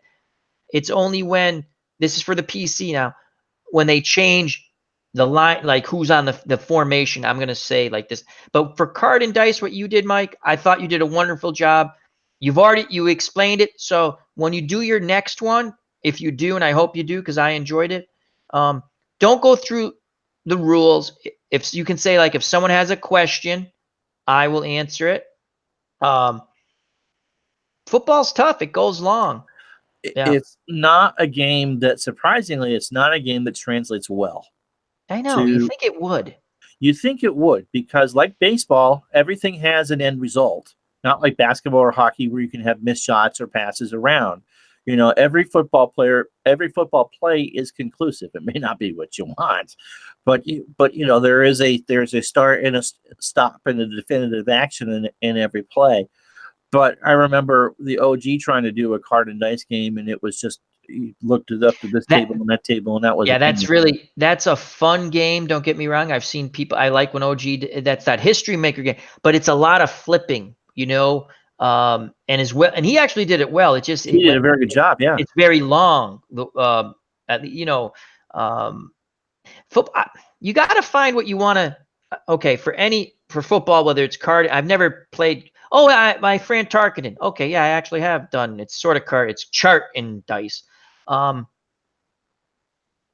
me, what I did was I cut the timer down a bit. Now he's using a real. He actually uses a stopwatch. I cut back. The game says to do this. I sped it up a bit. You might want to have a set amount of plays per quarter. Yeah, you could try that and see if it works. I tried that offline for my game. I didn't like it because it just seemed like it was too. They got 2 sets. They got 2 sets. But you have to find. it's a tough game. It's important to enjoy what you're doing and know where you can cut back a bit on. And this is hard for me because I have diarrhea mouth on the play-by-play call, I guess. And I'm not saying that about Mr. Utah Mike because I enjoyed it. I think he did it. He did card and dice football game. And if you really look at the football portion of it, is about an hour and 20 minutes. That's not bad. That's not bad at all. If you look at the football portion, he explained the game in the beginning. Okay. He had to do something. So there was a time period where he goes, I'll be right back. And that happens in live streaming. Mm-hmm. Oh, well. And if you're watching something, have patience. And if you're watching later on demand, it's very simple. Just move the little thingy at the bottom until the person comes back. You don't have to get frustrated. So I think in reality, it was about an hour 20. But again, the stream says 147, I believe. But again, he's, explaining the game. So I liked it. I enjoyed it. ID Jester. Oh, go ahead. Football's the longest of the four. Yeah, I agree. By about 10 minutes. I can do basketball in an hour 20. Yeah. Hockey, I don't do it often enough, but an hour 10, hour 15 in baseball, it can stretch out to an hour. I think in the action PC games, you can modify that. Like for my Hollywood Stars hockey team, I'm not doing 320s. I'm doing 215s. So I got them in about 35 minutes. I watched it. Yeah, you changed the time of how I did that with a basketball game. I made it 2 10-minute halves I tried it. It went good. And then I went back to doing, another one because I said I know where I can speed it up, tweak it a bit with other things. But yeah, absolutely. So my games there, I just have some fun, with my fictional Hollywood team playing some NHL teams. I thought it'd be just 2 15-minute halves. I get my point across. I get to play these so I can play a lot of games in a short amount of time. I don't need these to be 3 20-minute games. For my season replays, yeah. For my Summit Series in 72, Russia, Canada, yeah. But for these fun things, I cut the game practically in half, and I think it works. It works fine. You could do that with football. You could shrink your quarters to 10-minute quarters instead of 15. Yeah, especially card and dice. Yeah, dice, or anything. So many run plays, so many pass plays. That's the end of the quarter. Yep. Yeah. Go ahead. IDS, how much is too much live streaming? We kind of discussed that earlier on, I think, but it's how much is too much live when you get burnt out? You are a guest in somebody's home, and I think you need to figure out when it's time to go and when you become a burden. Yep. And if your numbers don't support you live streaming X amount of times, then maybe we should think about cutting that back. I mean, yes, there's a burnout factor of trying to be, but I'd rather have someone be upset because I didn't do something than get a note saying you're always on. But that being said, if someone's sending you a note that you're always on, I tell that person, go watch somebody else. Right. And exactly. I mean, and you have the right to do that. I don't mean in a bad way. I'm just saying, if you don't want to watch someone, we want you to come watch us. Right. I'll use me as an example. There are times I stream every day and there are times I don't. If you think I'm streaming too much, I'm streaming because I'm enjoying it. I like doing it. I like interaction. It's my outlet. If someone thinks I'm streaming too much, I'm the one who will dictate if I'm streaming too much. Okay. If someone sends me something like that, I've said it to people before on other things. Hey, go find, thank you for your comment. Especially, even if they don't like me, if they're polite about hating my guts, I'm cool with that, right? Go find someone else, right? I'm obviously not the channel for you, and that's fine. But Ron, would you like a link ID? I've got the link if you want to join. Jeez. You have to be from Boston to do that. You know what? ID. Yes, let's let him join, and then we can mute him. No, I'm just kidding. No. But Dave Lowe's right. Always leave him wanting more. Yeah. But that's a fine line. I think it depends on what's a delicate way to put this. I'd rather not stream enough and then sit there and go, I'm here every day at noon, whether you like it or not. Because then you're gonna lose people. Yeah. And you never want to lose people. You want to. I'll tell you my experience with that. Go ahead. Real quick. there was a time I try out all different things where I've streamed 3 times a day for 4 days in a row. And Ron's, I'm going to tell you honestly right now, that didn't work. That didn't work. So you do have to find when it's time to go home, I guess. So Yeah, I find that when the mood strikes me, until I can get a schedule down, there's times that I'm like looking forward to streaming, and then by the time it comes around, I'm not in the mood, or something comes up, or I'm tired, or just I just don't feel like doing it. But there's other times that I'll do, a hockey game at lunch, and then some golf in the afternoon, and then maybe something else at night, and I'll do 3 times a day. yeah, there's nothing wrong with But then that. I won't stream for 4 or 5 days. So for me, it's just Balance. The mood strikes me. So Yep. what I do personally, just in full disclosure, is because I don't have a set schedule, I jump on YouTube and see if there's any of the FOC streaming. If someone else is streaming, then I tend to back off. You know what I mean? Then I'll go into their chat. But unless I really, really want to stream something, then I will. But I always try to not overload the friends of the community with too many streams all at once. I know there's hot spots and hot, prime times and a whole bit.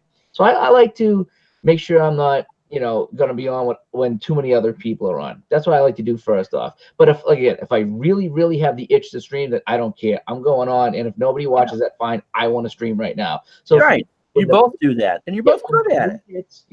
I do the same thing. I'm ready to go, then I'm ready to go. But there's times that I think I'm going to be ready to go, and I'm not, and I don't. So, and again, if you want to stream just for the sake of streaming, then go ahead and do it.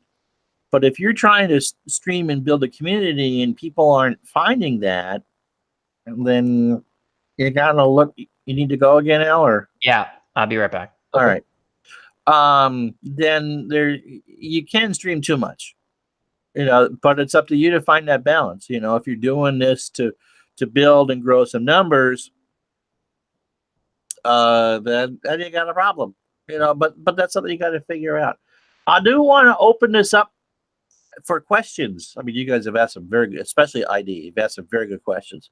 But if you got any more questions, this is the time to do it. Hopefully, Al's back in a minute. And no, you don't need to be from Boston to.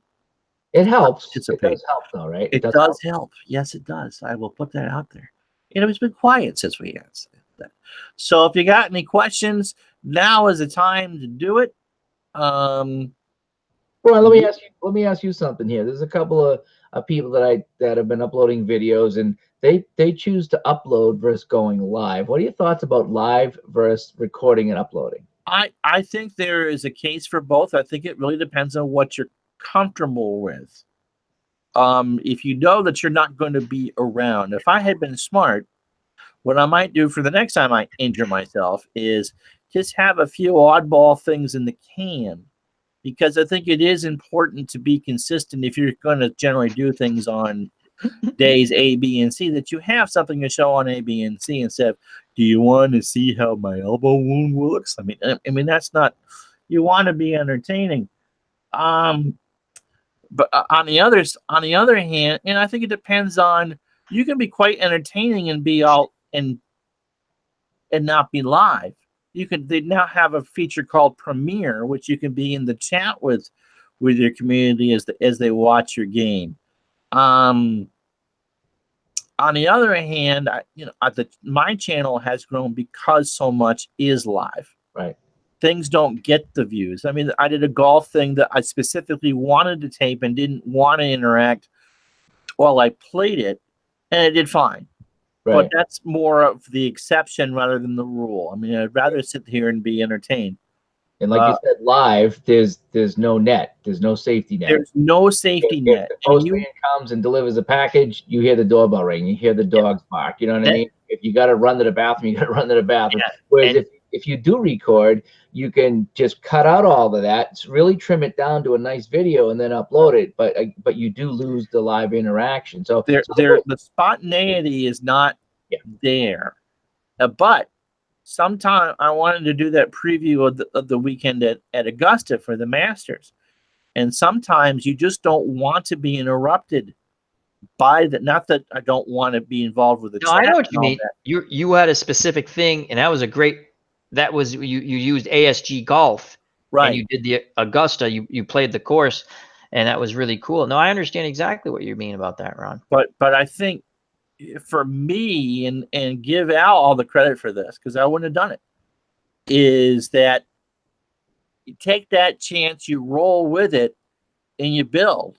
And so, yeah, I have games that I have taped that will never see. Well, there might be one that gets put up because of just the way that my productions flow. There's no reason to tape them unless I know that I'm going to miss a couple streams, or if there's something that I specifically want you, the viewer, to watch, as opposed to we're going to have a good time doing this. No, I want, there's some, that sort of thing. What about you? When's the last time you actually taped and uploaded out? Me? Yeah. When I got suspended for 90 days. ID, I'd listen to any reasonable offer for what you want to put on the bald spot, okay? Hello, Combat Painter. Combat Painter, how you doing? Yeah, Larry Harris. When I got suspended for 90 days from YouTube for my fault. That was my fault. Did something stupid. Hey, Dave Little is asking in the chat something we talked about a little bit earlier. How do you balance broadcasting versus interacting with the chat? And Dave basically talked about we just kind of go with the flow with that. If the chat's, you don't want to ignore the chat, but at the same time, if you spend too much time in it, the game gets bogged down. And it depends what's going on in the chat.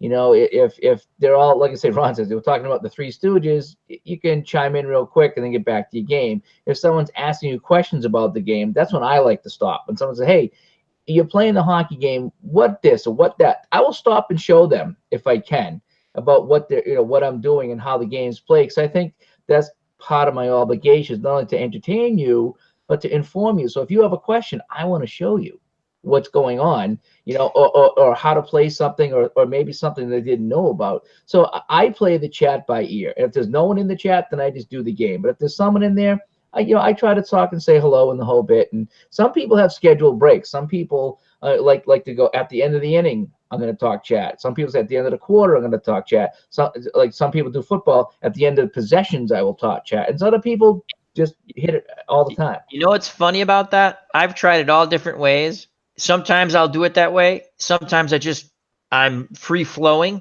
Like that. For me, I like that the best.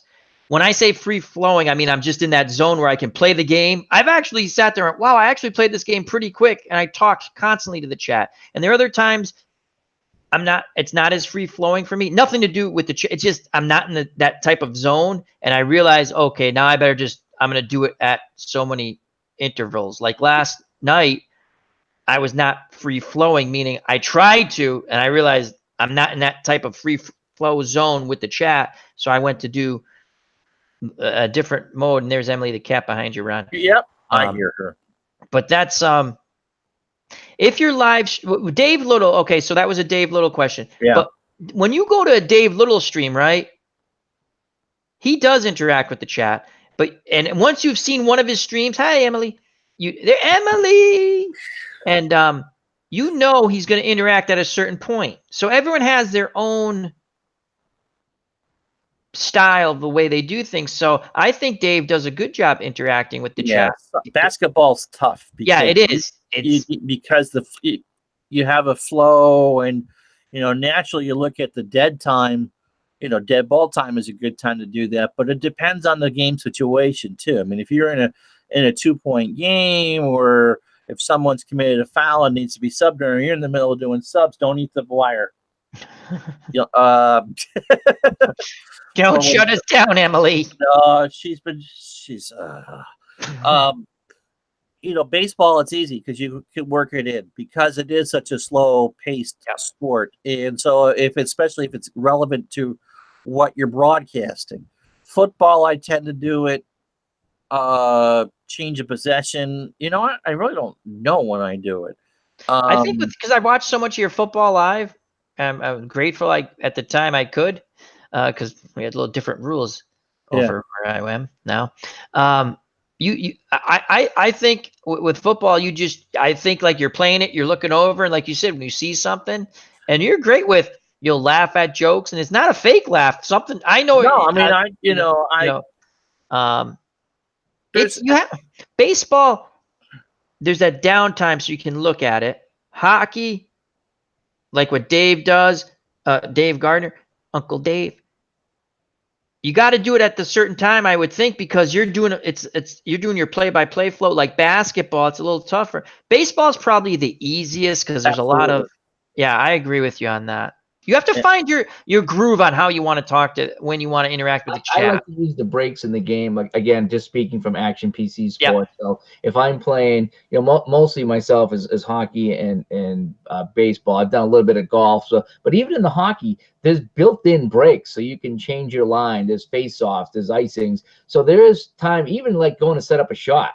You don't have to take the shot. You can stop and talk to somebody. So even with the Action PC games, which is what I do mostly. There are breaks even in the hockey game that you can stop and interact with the chat and then get back to the game. It does disrupt the flow, so it's always good to wait for a face-off or something. You'll learn it. You know what time, if you got some major decision you got to make, you got to change a line because they're tired, or you got to figure out, you've just been put on a power play, or you're short-handed and your big defender, Dennis Potvin or Bobby Orr has been sent to the sin bin, then you're going to, okay, what am I going to do? And that's probably not the time to sit there and exchange cookie recipes, because, your obligation is not only to entertain, but to give an honest show. Yeah.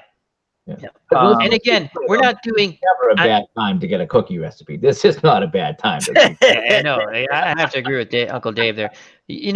Are you okay? What I do is not a straight broadcast.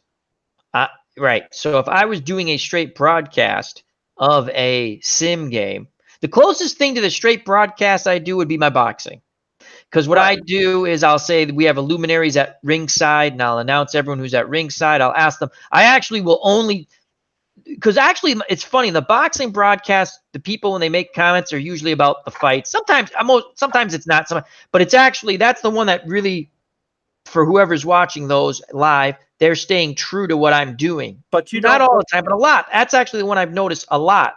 And but you don't want to break up the flow. You can't. Oh, and Ali's got Holmes in the corner. Yeah, boxing. Have I told you about Amway today? So boxing is my true broadcast, and what I've done to work the chat in is I say we have luminaries at ringside, like Uncle Ron from Retro Sports Network or Dave Gardner from hockeytournaments.com, and I'll do it just like they do a regular boxing match. And that's the way I do that. But for the other ones, at times, especially when you get a stinker for a game, I thank God for the chat. Yeah. The only thing I worry about is if you get, because people get, if they watch a stinker and you're interacting and then doing the, yuck and all that, and then you get a good game in the later part, you really want the focus to be on what's going on as opposed to that. And it's just a hard flow. Yeah. Any other questions? Keep going with the questions, gang. Go ahead. Oh, me? Yeah, you. Oh, I just want to complete the thought. Again, for me, I'm going to do a broadcast, but it's an entertainment thing, so I will interact. And if I was doing a straight like if I was going to upload, when I uploaded stuff, it was pretty much a straight broadcast because there's no one to talk to. You're just doing that. It's a fine line. You have to find what you like. And just you learn. You learn each and every time you do it.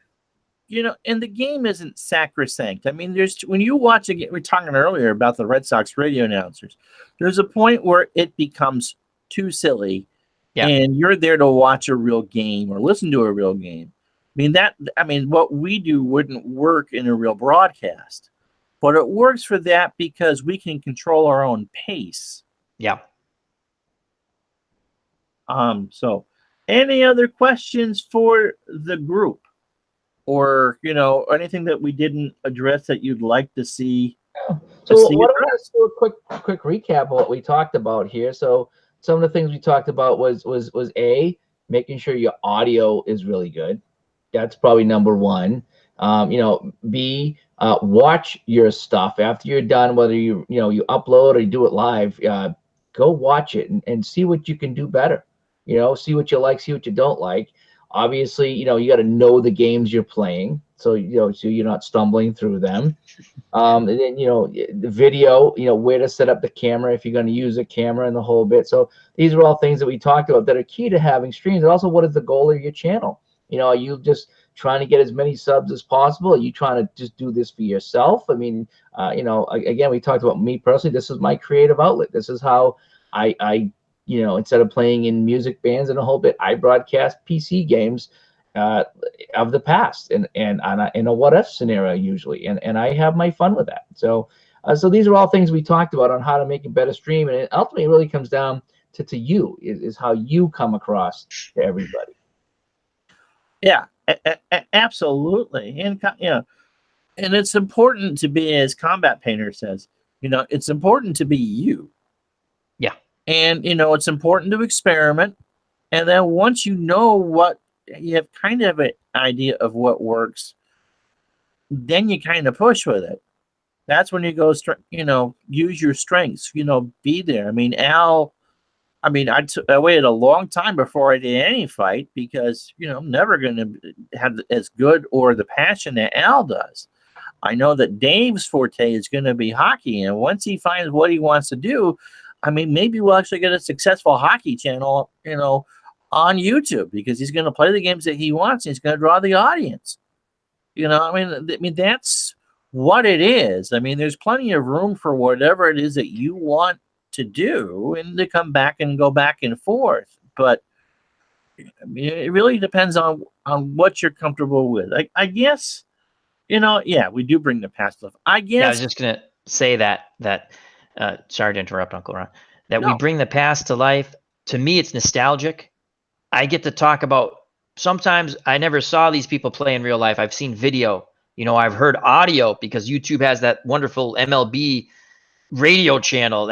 I just listen to ball games. It's just great, and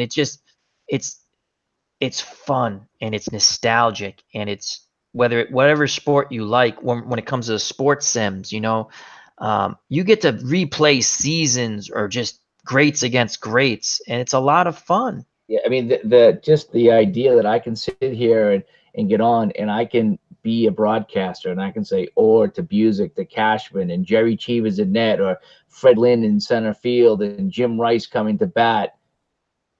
Stuff I did as a kid in the driveway, and now I can do that here and really enjoy it. I think Al's got to go for a minute. Yep. I want to, I didn't really want to do a lot of shout outs in this video, but there's one. I want to give ID a ton of credit for playing modern seasons with his games, and to show maybe those who may not be familiar with these games, that not only are these out here in recent seasons, but they're very playable, and that whatever your preferred style of whatever sport it is, maybe we are a big fan of constant 3-point shooting or modern football or what have you, that these games are out there. They're very playable. You can have fun doing it, and you can have fun watching it, because it's important to keep that line moving along. And so for ID, I give a ton of credit for playing, and I've watched a few of his Braves games. It's a season to remember, and it's important to understand for those who are new, because it's important to get younger blood. I mean, I'm the youngest of the three of us, and I'm 47. That's not all that young anymore. I mean, it is for, life in general, but as far as gaming is concerned, that's not great. But to show that there's stuff out there, and the retro stuff is fun too. I mean, that's the name of my channel, for crying out loud. But it's much more of what feels comfortable. And so we are babies if you're 80. Yeah, no, I'm not 80. I'm 47. So any more questions? I mean, we've covered a lot. I guess the one thing I would also caution against is, like I said, starting too many projects. Your audience is going to get lost. Remember, if you're streaming, you can start as many projects as you want, but your audience is going to get lost. Don't make your audience think They are there to relax. They are there to spend time with you. If you're doing this live, you're doing this today and that tomorrow, and you never finish this and that. You don't want your audience to get confused. You want them to flow. And that's, if that makes sense. No, that makes sense. And I already said offline and online, I'm the king of, because things pop in my head. That's why I try to keep my projects to smaller ones. There's a couple of little longer ones I'm going to finish. I'm grinding through them. I'm enjoying it. It's just, I start to want to do something else. That's great advice there. And just like to say thank you, Uncle Ron and Uncle Dave, for having me on. It was a lot of fun. And again, remember, audio, video, passion, networking, enjoy yourself, have fun. And that's what's important. Watch your own stuff. Review Absolutely. Your own stuff. Go back and take a look at it. And if you have any questions that you think of, the comments below on Retro Sports Network, we will answer them. Uncle Ron, we all look at this. We'll answer them. Mm-hmm. We're here. When I say the FOC, that's not a joke, people. And there are people in the chat. If you don't believe myself, Uncle Ron, or Uncle Dave, we all help one another when it comes to learning things. That's the truth. Okay, Combat Painter asks a question. Why watch your own stuff?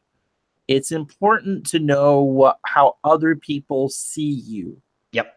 If your audio is bad, if your video is bad, if you're watching, you get confused on what you're doing, then someone that's going to come in from random is not going to come back and watch. As I said earlier, when I worked at the store, any idiot could come into my store once. It's my job to make sure that you come back. Now, Combat Painter, you do a fine job with what you do. Anyone who replaces 79 Mets deserves the Congressional Medal of Honor, or at least some dairy sour cream and some cheese doodles from Wise. Okay, but that's why we do it. I go games. If it's a close game, I'll go back and watch, because I want to make sure that people stay as long as they do. And those are what people are going to judge you on. Yeah. No one's going to judge you on how you entertain people in a blowout. They're not going to stay because the game sucks. And some people will be nice. And if you get there, it's what you do in those big moments is what people are going to do. And I think all you do is do the A, B, or C, or you play this wrong, it's important to see how other people see you, because you can always improve. Yeah, and that helps, because when you go back and watch, not only are you checking your audio and your video quality, but there's times that I've caught myself saying the same phrase over and over and over and over. And it's like, I'd be listening to myself and I'm like, Dave, you got to stop saying this word or this phrase. You've overused this. You've said it too many times. I did a video game review, my 5 favorite video games, and I played them all to death. And I watched that and I was like, man, I got to stop saying all to death. But at the time I didn't catch it. But now going through, now when I think about that, I try not to say that as much. So you can critique yourself and say, boy, I say that a lot, or I do this a lot. And so that's another reason why to watch. It's just self-critiquing, and you pick up things that someone else might not know. And sometimes you get a good laugh. Like, I'll know when I wanted to say something else no one else will know, and I'll say, oh, I messed up there, but no one knows that. It seemed to work out. So yeah. I mean, it's about making yourself better at what you do, because we're all amateurs at this. And sometimes I love to go back when the lights went out in the hockey game. That's hilarious. How I handled that, and how much enjoyment I had handling that. And Ron's safety at the end of the game, I've watched that a few times. Oh, when he pitched out on the goal line? Yeah. Awesome call, Uncle Ron. Awesome. Yeah, the safety, we still tease him about that. But I mean, I go back and see how I handle that. And so why I watch it, because I enjoyed those moments, and I will watch those moments over and over. My favorite moments for me playing football is when I say, don't do this, Al Red Sox fan. And then idiot Al Red Sox fan pops into my head and go, do it anyway. You're not going to get burnt. And you watch that. Socket. There you go. Yeah, and it's like you watch that 85-yard touchdown. I'm like, why? When I just said, don't do this, I did it. And so you get and listen to me pronounce Russian hockey names is just priceless. Japanese was better. The Japanese was better. Sarazawa. Everybody was Sarazawa. Yeah. Professor Tanura Tanaka in the corner. Like, I don't know those guys. There's a Joe. Is it 80th Japan qualified for the Olympic hockey tournament? I don't know how. Yeah, they did. They actually had to qualify because it was in the U.S., so it's not like they got the home qualifying Can't thing. imagine doing the Japanese versus the Russians or something. I did that game. It was absolutely amusing because I had bet it both was. names to pronounce. There was a video. It was the Russian 18 team playing Turkey, and Oh God! it was. I think it was 46-0. And on goals 45 and 46, they were celebrating like they won the Stanley Cup. It's like, do you realize you're playing Turkey and it's 45-0 in a hockey game? Stop celebrating. It was pretty bad. But that's a game I'd like to broadcast. Yeah. I mean, that would be fun for about 5 minutes. What are you doing? All right. So we're gonna do not maybe this, but we did the one before where we talked about the Action PC. And so a couple times a month, and we're going to have I find a time for ID to be on because ID plays a lot of different games.